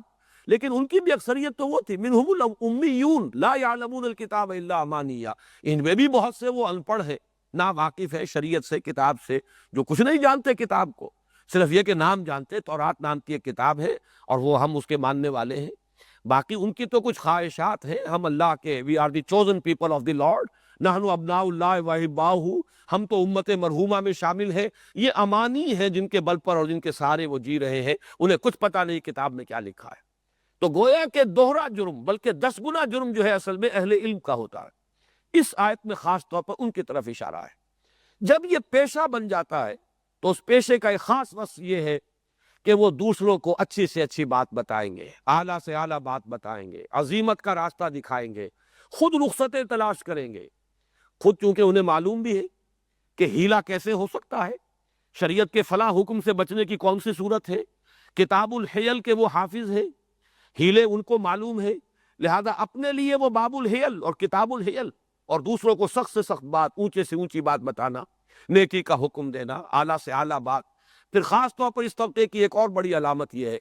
انفاق کا حکم دوسروں کو دیں گے، خرچ کرو، اللہ کی راہ میں لگاؤ، اور وہ یہ محسوس کریں گے کہ کوئی شخص اگر 2 روٹیاں اس کے پاس ہے تو ان میں سے بھی 1 روٹی وہ دے دے، لیکن خود چاہے اپنے ہاں پراٹھے کھاتے ہو، اس میں سے وہ کسی غریب کا کوئی حصہ نکالنے کے لیے تیار نہیں ہوں گے، اس لیے کہ سمجھتے ہیں کہ یہ پروفیشن ہمارا جو ہے، ہمارا کام ہے لینا، دینا نہیں۔ یہ بدترین جو کردار ہے یہ پہلے بھی پیدا ہوا اور آج بھی آپ کو نظر آ جائے گا۔ چنانچہ مذہبی طبقہ ہمارے ہاں کا علماء کا، اور خاص طور پر چونکہ ہمارے ہاں تو حنفی مکتبہ فکر کے علماء ہیں، چاہے دیوبندی ہو چاہے بریلوی ہو، اور آپ کو معلوم ہونا چاہیے امام ابو حنیفہ کے نزدیک حرام مطلق ہے دینی کسی خدمت پر کوئی اجرت لینا، یہ مسجد کی امامت ہو یا کوئی اور کام ہو یا قرآن کا پڑھانا، اس پر اجرت لینا، تنخواہ لینا حرام۔ صرف یہ ہے کہ بعد کے علماء نے اس میں کچھ نرمیاں کی ہیں، مجبوری ہے، کیا کیا جائے، گویا کہ جیسے کہ بھوکا مرتا ہوا انسان جو ہے وہ کہیں اگر سور بھی کھا لے تو اس کو اس کی اجازت ہے، اس درجے میں اس کو حلال کیا گیا۔ لیکن یہ کہ ہو یہ رہا ہے کہ وہ لوگ جن کا کہ آمدنی کا ذریعہ اس کے سوا کوئی نہیں، ان کی بڑی بڑی جائیدادیں بن رہی ہیں، بلڈنگیں کھڑی ہو رہی ہیں، چھوڑ کر جاتے ہیں ایسی ایسی جائیدادیں کہ بعد میں ان کی اولاد جو ہے لڑتی ہے آپس میں، اور یہ سارا کا سارا انہوں نے کیا شے جو ہے، کاروبار کیا تھا، انہوں نے کون سا بزنس کیا تھا جس سے کہ یہ آمدنیاں ہوئی ہیں؟ ظاہر بات ہے کہ دینی خدمت کے سوا تو ان کی کوئی خدمت نہیں۔ تو یہ سارا جو کردار ہے علماء سو، جس کو کبھی کہا تھا عبداللہ ابن مبارک رحمۃ اللہ علیہ نے، وما افسد الدین الا الملوک واحبار صوم ورہبانها، دین میں جو بھی فساد کبھی آیا ہے وہ 3 طبقات کی طرف سے آیا ہے، یا تو بادشاہ، اور یا پھر علماء سو جنہیں ہم کہتے ہیں، عربی میں اس لفظ کا اصل تلفظ سو ہے، واحبار و سوئن، وہ علماء جو برے علماء ہیں، جنہوں نے، جیسے کہ میں نے حدیث بھی آپ کو پچھلی مرتبہ سنا دی تھی کہ جو شخص علم حاصل کرتا ہے لیجاری بہ العلماء او لیماری بہ السفہاء، تاکہ وہ علماء کی محفل میں بیٹھ سکے اور بے وقوفوں کے اوپر اور غیر ناواقف لوگوں کے اوپر روب گانٹ سکے، یا یہ کہ دنیا کا کوئی ذریعہ بنائے، اس کے ذریعے سے دنیا کمائے، دولت کمائے، تو پھر یہ کہ اس کا ٹھکانہ جو ہے وہ جہنم کے اندر ہے۔ تو یہ ظاہر بات ہے کہ یہ سارا معاملہ ہمارے ہاں عظیم اکثریت ہے ان کی، کہ جنہوں نے اسے پیشہ بنایا، اور پیشہ بھی اس درجے میں نہیں کہ کراہت کے ساتھ مجبوراً صرف 2 وقت کی روٹی اور اس وقت کی اپنی ضرورت کو پورے کرنے کے درجے میں کر رہے، بلکہ اس سے عیش ہے، اس سے اللہ تللے ہیں، اس سے جائیدادیں بنتی ہیں، اور اس سے یہ وراثتیں منتقل ہوتی ہے، یہ سب کچھ جو ہے وہ اس بنیاد پر ہو رہا ہے۔ تو نوٹ کر لیجئے اس طبقے میں اس آیت سے خطاب ہے، اتامرون الناس بالبر، تم حکم دیتے ہو لوگوں کو نیکی کا، جب کھڑے ہوں گے ممبر پر تو اونچا سے اونچا واس، اعلیٰ سے اعلیٰ بات، ایسی باتیں کہ واقعہ یہ ہے کہ عام لوگوں کے لیے عمل کرنا بھی ان کے لیے دشوار ہو اور مشکل ہو، لیکن بہتر سے بہتر گفتگو، اعلیٰ سے اعلیٰ درجہ بیان ہوگا، لیکن یہ کہ خود اپنے اوپر نگاہ نہیں جائے گی، وَتَنْسَوْنَ أَنفُسَكُمْ۔ اسی لیے دیکھیے حضور کا معمول کیا تھا، جب آپ فرماتے تھے اوصیکم ونفسی بتقوی اللہ، دیکھو مسلمانوں میں تمہیں بھی وصیت کرتا ہوں اور اپنے نفس کو بھی کہ اللہ کا تقوی اختیار کرے۔ آپ نے اپنے آپ کو کبھی بری نہیں کیا، یہ دعائیں بھی تو آپ سے منقول ہیں، اعوذ باللہ من شرور نفسی ومن سیئات اعمالی، اللہ سے پناہ مانگتا ہوں میں اپنے نفس کی شرارتوں سے، یہ سب ہمیں سکھایا محمد الرسول اللہ صلی اللہ علیہ وسلم نے۔ یہ بھی فرمایا کہ انہ لا یغان علی قلبی وانی لاستغفر اللہ 70 مرۃ فی کل یوم، میرے دل پر بھی کبھی کبھی حجاب سا آ جاتا ہے، پردہ سا پڑ جاتا ہے، اگرچہ اس حجاب کو آپ اپنے قلبی حجاب کے اوپر اور اس پر قیاس نہ کیجئے۔ کار پاکاں را قیاس بر خود مکن، ان کا معاملہ اپنے اوپر قیاس نہ کیجئے، وہ اور رین ہے، وہ اور حجاب ہے، وہ جس کو کہ شاید ہمارے لیے تو آخری حضوری کا درجہ بھی وہ نہ ہو کہ جو حضور کے لیے حجاب کا درجے میں جو حضور جسے محسوس کر رہے ہیں۔ تو انہو لیغان علی قلبی، میرے قلب پر بھی کبھی کبھی حجاب سا آ جاتا ہے۔ وانی لاستغفر اللہ ربی 70 مرۃ فی کل یوم، میں تو اللہ تعالیٰ سے ہر روز 70 مرتبہ استغفار کرتا ہوں۔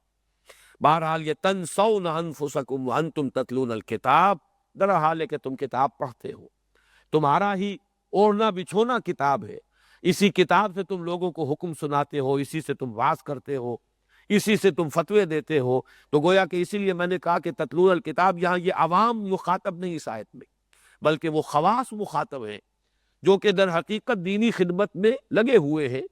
تعلیم ہے، تعلم ہے، پڑھنا ہے، پڑھانا ہے، سیکھنا ہے، سکھانا ہے، فتویٰ دینا ہے، واعظ کہنا ہے، نصیحت کرنی ہے، یہ سارے کام جو کرتے ہیں خاص طور پر ان کے لیے یہ آیت جو ہے۔ اور یہ میں جیسا کہ عرض کر رہا ہوں، یہ نہ سمجھیے کہ یہ کوئی ماضی ہی کی باتیں ہیں، یہ سب ساری چیزیں در حقیقت گویا کہ آج ہم میں سے ہر شخص کے ساتھ اس کا خطاب ہو رہا ہے۔ آج ہم اس مقام پر کھڑے ہوئے ہیں، لَيَأْتِيَنَّ عَلَىٰ أُمَّتِي كَمَا أَتَىٰ مَا أَتَىٰ عَلَىٰ بَنِي إِسْرَائِيلَ حَزْوَ النَّعْلِ بِالنَّعْلِ، تو اس کا مخاطب ہم میں سے ہر شخص کو سمجھنا چاہیے کہ ہم میں سے ہر شخص اس کا مخاطب ہے۔ افلا تعقلون، تو کیا تم عقل سے کام نہیں لیتے؟ وَاسْتَعِينُوا بِالصَّبْرِ وَالصَّلَاةِ، اور مدد حاصل کرو، استعانت، وہی لفظ ہے جو سورہ فاتحہ میں آ چکا ہے، ایاک نستعین، لیکن یہ کہ استعانت مجھ سے کرو، لیکن با کے ساتھ آیا، کس چیز سے استعانت کرو گے؟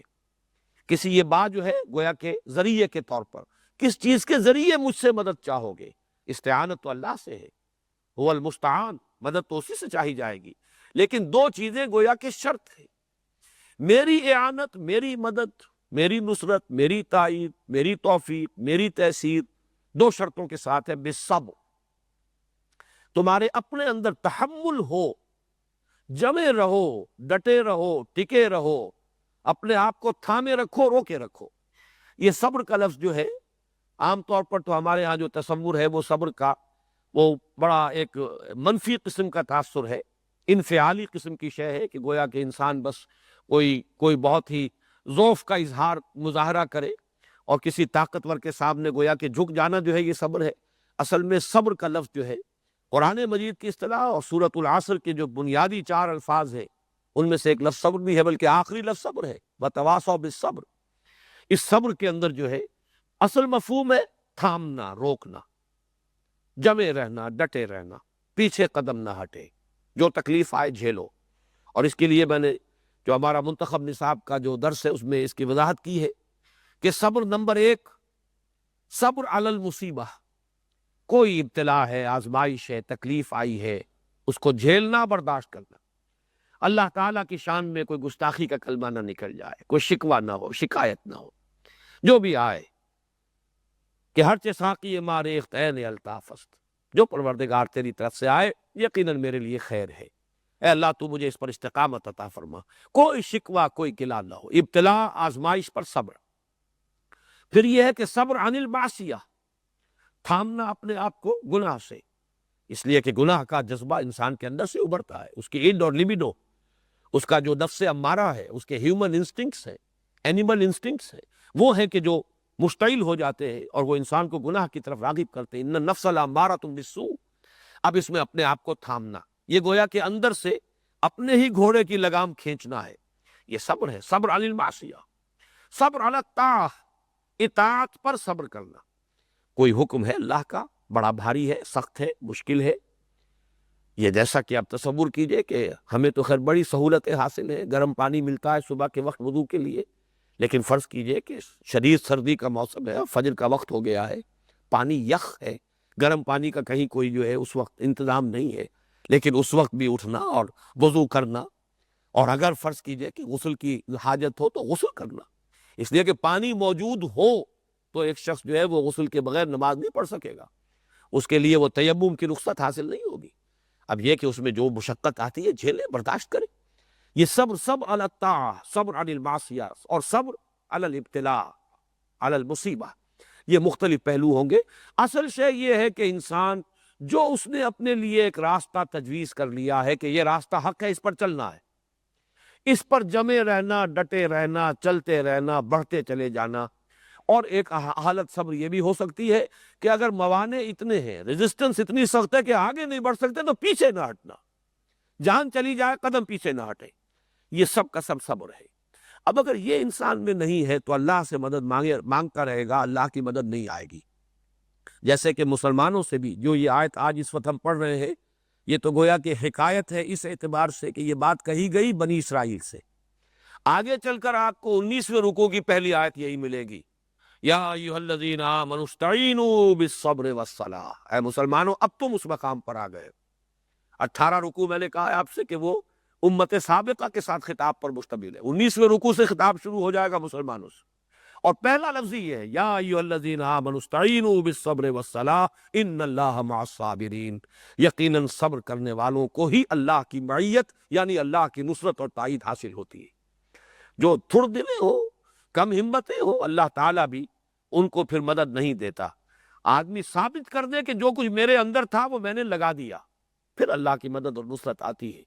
لیکن اپنی چیزوں کو، اپنی عافیت کوشی، اپنے مال کو سنبھال کر رکھنا، تو بچا بچا کے نہ رکھ اسے، تیرا آئینہ ہے وہ آئینہ کہ شکستہ ہو تو عزیز تر ہے نگاہ آئینہ ساتھ میں، اپنا سب کچھ لگا دو، اللہ کی مدد آئے گی۔ لیکن اپنے آپ کو بچایا یا اپنا مال بچایا تو اللہ کی مدد نہیں آئے گی۔ فاستعینوا بالصبر والصلاۃ۔ دوسری شرط ہے نماز، اس لیے کہ قرآن مجید میں جو ابتدائی صورتیں نازل ہوئی ہیں، مکی صورتیں، جن میں یہ صبر کا حکم جو ہے حضور کو واحد کے صیغے میں آیا ہے بتکرار و اعادہ، وَلِرَبِّكَ فَاصْبِرْ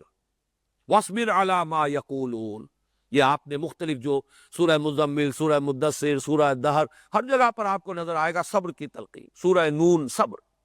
وَاصْبِرْ كَمَا صَبَرَ أُولُو الْعَزْمِ مِنَ الرُّسُلِ، صبر کیجئے، وَاصْبِرْ لِحُکْمِ رَبِّكَ وَلَا تَكُنْ كَصَاحِبِ الْحُوتِ۔ اسی سلسلے میں ایک آیت بڑی پیاری ہے، وَاصْبِرْ وَمَا صَبْرُكَ إِلَّا بِاللَّهِ۔ صبر کیجئے اور آپ کا صبر تو اللہ ہی کے سہارے ہے۔ یعنی در حقیقت مومن جو صبر کرتا ہے اس کا اصل جو سہارا ہے وہ اللہ پر ایمان۔ جتنا ایمان پختہ ہوگا اتنا ہی صبر کرے گا، جتنا آخرت پر یقین ہے اتنا ہی جمع رہے گا، ڈٹا رہے گا۔ بڑے سے بڑا نقصان جو ہے اس دنیا کا اسے حقیر نظر آئے گا اگر آخرت کی عظمت اس کے سامنے ہے۔ آخرت کا اجر و ثواب جو ہے اس کی قدر و قیمت اگر اس کو علم میں ہے تو ظاہر بات ہے بڑے سے بڑا نقصان۔ جان دی ہوئی اسی کی تھی، حق تو یہ ہے کہ حق ادا نہ ہوا۔ سارا مال بھی اگر چلا گیا ہے کچھ بھی نہیں، حقیر سا مال ہے۔ متاع الحیات الدنیا، یہ سب کچھ جو ہے دنیا کی زندگی کے برتنے کی چیزیں ہیں، یہ اسباب معیشت ہیں، زندگی کا سلسلہ ان سے قائم ہے۔ بہرحال یہ کوئی انسان کی دائمی ملکیت نہیں ہے، یہ پہلے کسی اور کے ہاتھ میں تھا، تمہارے ہاتھ میں آیا، تمہارے بعد کسی اور کے ہاتھ میں ہوگا۔ یہ تو در حقیقت چینجنگ ہینڈز والی بات ہے۔ تو جتنا ایمان ہوگا اتنا ہی صبر ہو سکے گا۔ اس اعتبار سے یہاں پر بس صلاح اور نماز در حقیقت ایمان کے اندر جان رکھنے والی شے، اس میں قوت، اس میں تازگی، اس میں بہار پیدا کرنے والی شے جو ہے نماز ہے۔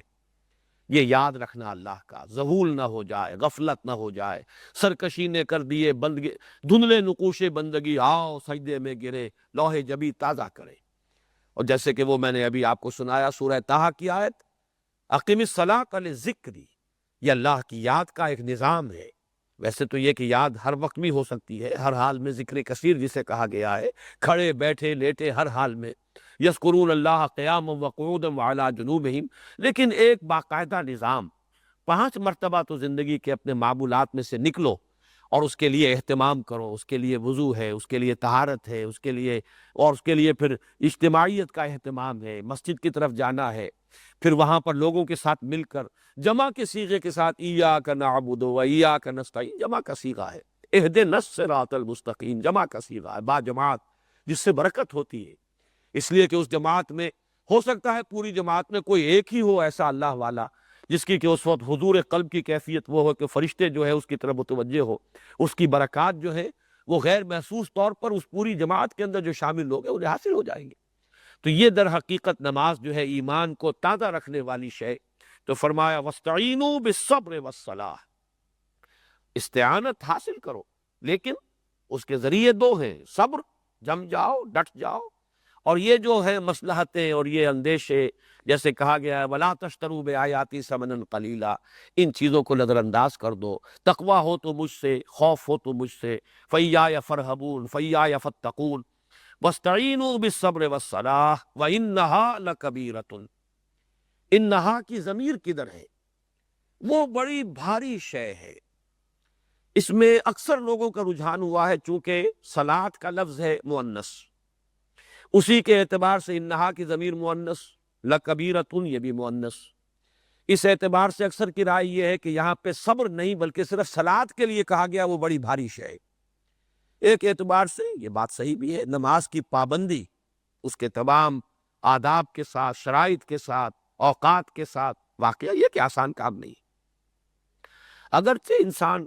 کچھ عرصے اس کا دوام اگر اس کو کر لے تو پھر یہ کہ ایک عادت سی بھی بن جاتی ہے، لیکن جسے شاہ ولی اللہ دہلوی نے آفات بن گئی تو نماز کی تاثیر ہے وہ کم ہو جائے گی،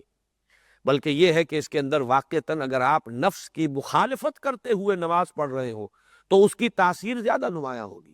اور اگر نفس خوگر اور عادی ہو گیا ہے، جیسے کسی شخص کو کسی اور چیز کی عادت پڑی ہوئی ہو اور اگر اس وقت وہ چیز اسے نہ ملے تو ایک خلا کا سا احساس ہوتا ہے، بسا اوقات ایسا ہو جاتا ہے۔ لیکن بہرحال وہ شے بھی مبارک ہے نماز کے لیے اگر وہ احساس ہو جائے، لیکن پھر نماز کی وہ تاثیر اس شخص کے لیے جو ہوتی ہے کہ جو مسلسل سٹرگل کر رہا ہے اپنے نفس کے خلاف، جہاد کر رہا ہے، جہاد کرتے ہوئے نماز کی پابندی کر رہا ہے، اس کی تاثیر زیادہ ہوگی۔ اسی لیے کہا گیا ہے کہ نفل نمازوں کا اہتمام ہونا چاہیے، اس لیے کہ فرض نمازوں کے اندر زیادہ اس بات کا امکان موجود ہے کہ وہ ایک عادت کی شکل اختیار کر لے، وہ ایک روٹین بن جائے۔ بہرحال یہاں جو میں عرض کر رہا تھا کہ انہا کی ضمیر جو ہے اس کو عام طور پر سمجھا گیا ہے نماز کی طرف۔ نماز بھاری شے ہے سوائے ان خاشعین کے کہ جنہیں یہ یقین ہو کہ انہیں اپنے رب سے ملاقات کرنی ہے اور یہ کہ وہ اپنے رب کی طرف لوٹنے والے ہیں۔ لیکن یہ کہ مولانا اصلاحی صاحب کی رائے ہے، مجھے اس سے اتفاق ہے۔ یہاں انہا در حقیقت انہوں نے تو کہا ہے صبر اور صلاۃ دونوں کے مجموعے کے لیے آیا ہے، اور اس کے لیے انہوں نے نظیر بھی دی ہے۔ سورہ حامیم سجدہ کی جو آیات ہمارے منتخب نصاب کے حصہ اول میں شامل ہے، اس میں بھی انہا کا جو لفظ آیا ہے، وَمَا يُلَقَّاهَا إِلَّا الَّذِينَ صَبَرُوا وَمَا يُلَقَّاهَا إِلَّا ذُو حَظٍّ عَظِيمٍ۔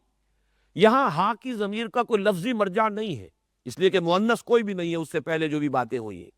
تو وہاں مراد یہی ہے کہ جو وصیت تمہیں کی گئی ہے اس وصیت کے لفظ کے حوالے سے یہ مؤنث کا صیغہ استعمال ہو گیا۔ یہ وصیت جو تمہیں کی جا رہی ہے اس میں کوئی شک نہیں، یہ بڑی بھاری نصیحت ہے۔ وما یلقاها، اور نہیں حاصل کر سکتا اس مقام کو اور نہیں عمل پیرا ہو سکتا ان نصیحتوں پر مگر وہی کہ جو بڑے حظ والا ہے اور بڑا صبر کرنے والا ہے۔ الا الذین صبروا وما یلقاها الا ذو حظ عظیم۔ تو جیسے ہا کی ضمیر وہاں پر وصیت یا نصیحت کے لیے آئی ہے، اگرچہ وصیت یا نصیحت کا لفظ وہاں پر عبارت میں نہیں آیا ہے، لیکن یہ اشارہ کر رہا ہے اس لفظ کی طرف کہ وہ معذوف ہے۔ اسی طرح مولانا اصلاحی صاحب کی رائے تو یہ ہے کہ یہ صبر اور صلاۃ دونوں کے مجموعے کو ہا کی ضمیر سے اس کی طرف اشارہ کیا جا رہا ہے کہ یہ دونوں چیزیں جن کو ہم نے شرط قرار دیا ہے، ہماری مدد آئے گی ان دو شرطوں کے پورا کرنے کے بعد، صبر بھی نماز بھی، اور یہ بڑی بھاری شے ہے، دونوں چیزیں بھاری ہیں۔ میرا اس سے بھی آگے بڑھ کر یہ خیال ہے کہ یہ ہا کی ضمیر اس پورے رکوع کی طرف راجع ہے۔ یہ سارا تقاضا جو تم سے کیا جا رہا ہے، یہ سارے مطالبے جو تم سے کیے جا رہے ہیں، اور سب سے بڑھ کر مطالبہ جو کیا جا رہا ہے محمد پر ایمان لانے کا صلی اللہ علیہ وسلم، یہ بڑی بھاری بات ہے، اس میں کوئی شک نہیں۔ تمہارا مقام، تمہارا مرتبہ، تمہاری تاریخ، تمہاری روایات، تمہارا ایک کلچر، تمہارا تمدن، تمہاری تہذیب، اور یہ تم ساری کی ساری چیزیں ہیں، ان سب کو نظر انداز کرنا آسان نہیں ہے، یہ کٹھن مرحلہ ہے۔ یہ بھی میں سمجھتا ہوں کہ وہ دعوت و تبلیغ کا جو انداز ہے کہ یہ کہا جائے کہ واقعی کام آسان نہیں ہے، کام مشکل ہے، ہمت کرو گے اللہ کی مدد آئے گی، قدم بڑھاؤ گے آسان ہو جائے گا، تیسیر ہوگی، اللہ کی توفیق شامل حال ہوگی۔ یہ پہاڑ جیسی شے نظر آ رہی ہے، لیکن ہمت کر لو گے تو یہ بڑی ہلکی ہو جائے گی، آسان ہو جائے گی۔ اس اعتبار سے میرے نزدیک یہاں انہا یہ در حقیقت اس پورے رکوع کا جو مضمون ہے، جس کا اصل مرکز و محور ہے حضور پر ایمان لانے کی دعوت، اسی میں ان کے لیے مشکل تھی، ان کی سیادت، قیادت، چودراہٹ، ان کی مسند نشینی، ان کا مقام اور مرتبہ، یہ ساری چیزیں جو ہے جو ان کو اپنے ہاتھ سے جاتی نظر آتی تھی، اگر وہ حضور پر ایمان لے آتے تو اس کی طرف اشارہ ہو رہا ہے وَإِنَّهَا لَكَبِيرَةٌ، یقیناً بڑی بھاری شے ہے، بڑا سخت مرحلہ ہے، آسان نہیں ہے۔ غالب کا شعر یاد آ رہا ہے، تاب لاتے ہی بنے گی غالب، مرحلہ سخت ہے اور جان عزیز۔ تو بہرحال یہ ساری مشکلات ہیں، مانتے ہیں ہم، آسان کام نہیں ہے، تمہیں بڑا ایثار کرنا ہوگا، لیکن یہ کہ جو ایثار کرے گا پھر اس کے رتبے بھی بلند ہوں گے، جیسے کہ سورہ حدید میں فرمایا ہے کہ پھر انہیں دوہرا اجر ملے گا، اور حضور کی حدیث میں بھی ہے کہ یہ دوہرے اجر ملیں گے چند لوگوں کے، جن میں سے ایک وہ بھی ہے، وہ اہل کتاب میں سے وہ شخص جو سابقہ انبیاء اور سابقہ شریعت پر بھی ایمان رکھتا تھا اور مجھ پر بھی ایمان لایا، وہ ظاہر بات ہے کہ دوہرے اجر کا مستحق ہو جائے گا، اس کو بڑا ایثار کرنا پڑا ہے۔ امی رسول پر ایمان لانا واقعتاً ان کا جو پندار تھا، ان کا جو غرور تھا، وہ اس کے اوپر بڑی ایک کاری ضرب لگانے والی بات تھی، اس اعتبار سے ان کا رتبہ بلند ہو جائے گا۔ وَإِنَّهَا لَكَبِيرَةٌ إِلَّا عَلَى الْخَاشِعِينَ، خشع کہتے ہیں پست ہو جانا، جھک جانا، نگاہ جھکی ہوئی ہو تو اس کو بھی خشوع کہیں گے، دل جھک جائے یہ بھی خشوع ہے، انسان کا پوسچر ایسا ہو کہ جس کے اندر جھکا ہوا ہو، یہ بھی خشوع کی کیفیت ہے۔ جیسے کہ یہ لفظ آیا قد افلح المؤمنون الذین هم فی صلاتهم خاشعون، انسان اپنی پوری نماز کے اندر کھڑا ہو بھی تو محسوس ہو رہا ہو کہ جھکا ہوا ہے، اس کا پورا وجود جھکا ہوا ہے، اس کا دل جھکا ہوا ہے۔ فرمایا الا علی الخاشعین الذین یظنون انہم ملاقو ربہم، جو کہ یقین رکھتے ہیں، ظن کے لفظ کو سمجھ لیجئے کہ یہ ظن کا لفظ جو ہے دو معنی دیتا ہے۔ عام طور پر تو ہم سمجھتے ہیں کہ اس سے مراد بس اٹکل پچو کی بات ہوتی ہے، اندازہ اور صرف اٹکل پچو، لیکن نہیں، ظن عربی زبان میں کہتے ہیں ہر اس بات کا ماننا جو آپ کے حواس کے ذریعے سے معلوم نہ ہو رہی ہو، لیکن وہ بات ماننے کے درجے میں یقین بھی اس کے اندر شامل ہو سکتا ہے۔ کسی وقت اندیکھی حقیقت جو ہے اس سے زیادہ یقینی شے کوئی نہیں۔ مجھے پھر وہ یاد آیا کنفیوشن کا جملہ، there is nothing more real than what cannot be seen and there is nothing more certain than what cannot be heard۔ ان چیزوں سے بڑھ کر حقیقی چیزیں کوئی نہیں جو ان آنکھوں سے دیکھی نہ جا سکے، اور ان باتوں سے بڑھ کر یقینی باتیں کوئی نہیں کہ جو ان کانوں سے سنی نہ جا سکے۔ تو یہ در حقیقت حواس کے بغیر، حواس خمسہ کے ذرائع کے سوا کسی بھی شے کے بارے میں اب گمان بھی ہوگا، خیال بھی ہوگا، تخمین بھی ہوگا، لیکن اسی میں یقین کا درجہ بھی ہوتا ہے کہ بغیر دیکھے بھی کسی شے کا یقین ہو جاتا ہے، تو اس کو بھی ظن کہیں گے۔ الذین یظنون، یہاں یہ ظن جو ہے یہ گمان کے معنی میں نہیں ہے، ظن تخمین کے معنی میں نہیں ہے، بلکہ یقین کے معنی میں، جنہیں یقین ہے کہ وہ اپنے رب سے ملاقات کر کے رہیں گے۔ انہم ملاقو ربہم، ملاقو اس میں فاعل ہے، اور اس میں فاعل میں بڑی تاکید ہوتی ہے، ہو کر رہے گی ملاقات، ملاقات کر کے رہیں گے۔ وَأَنَّهُمْ إِلَيْهِ رَاجِعُونَ، اور یہ کہ انہیں لازماً اس کی طرف لوٹ جانا ہے، پلٹ کر جانا ہے۔ جیسا کہ بہت مرتبہ میں نے عرض کیا ہے، انسان کے عمل پر سب سے زیادہ اثر انداز ہونے والا ایمان، ایمان بالآخرہ، ایمان بالمعاد۔ اصل اصولی اعتبار سے، نظری اعتبار سے، علمی اعتبار سے اصل ایمان، ایمان باللہ، توحید۔ قانونی اعتبار سے، فقہی اعتبار سے اصل ایمان، ایمان بالرسول، ایمان بالرسالت۔ لیکن عملی اعتبار سے انسان کے کردار پر، اس کے عملی رویے پر سب سے زیادہ چھاپ ڈالنے والا، سب سے زیادہ اثر انداز ہونے والا ایمان، وہ ایمان بالآخرہ ہے۔ تو چونکہ یہاں مرحلہ وہ تھا کہ تاب لاتے ہی بنے گی غالب، مرحلہ سخت ہے اور جان عزیز، لہذا یہاں ایمان بالآخرہ کی جو ہے اس کے اوپر زور دیا گیا۔ إِنَّهَا لَكَبِيرَةٌ إِلَّا عَلَى الْخَاشِعِينَ الَّذِينَ يَظُنُّونَ أَنَّهُمْ مُلَاقُو رَبِّهِمْ وَأَنَّهُمْ إِلَيْهِ رَاجِعُونَ۔ بارك الله لي ولكم في القرآن العظيم ونفعني وإياكم بالآيات والذكر الحكيم۔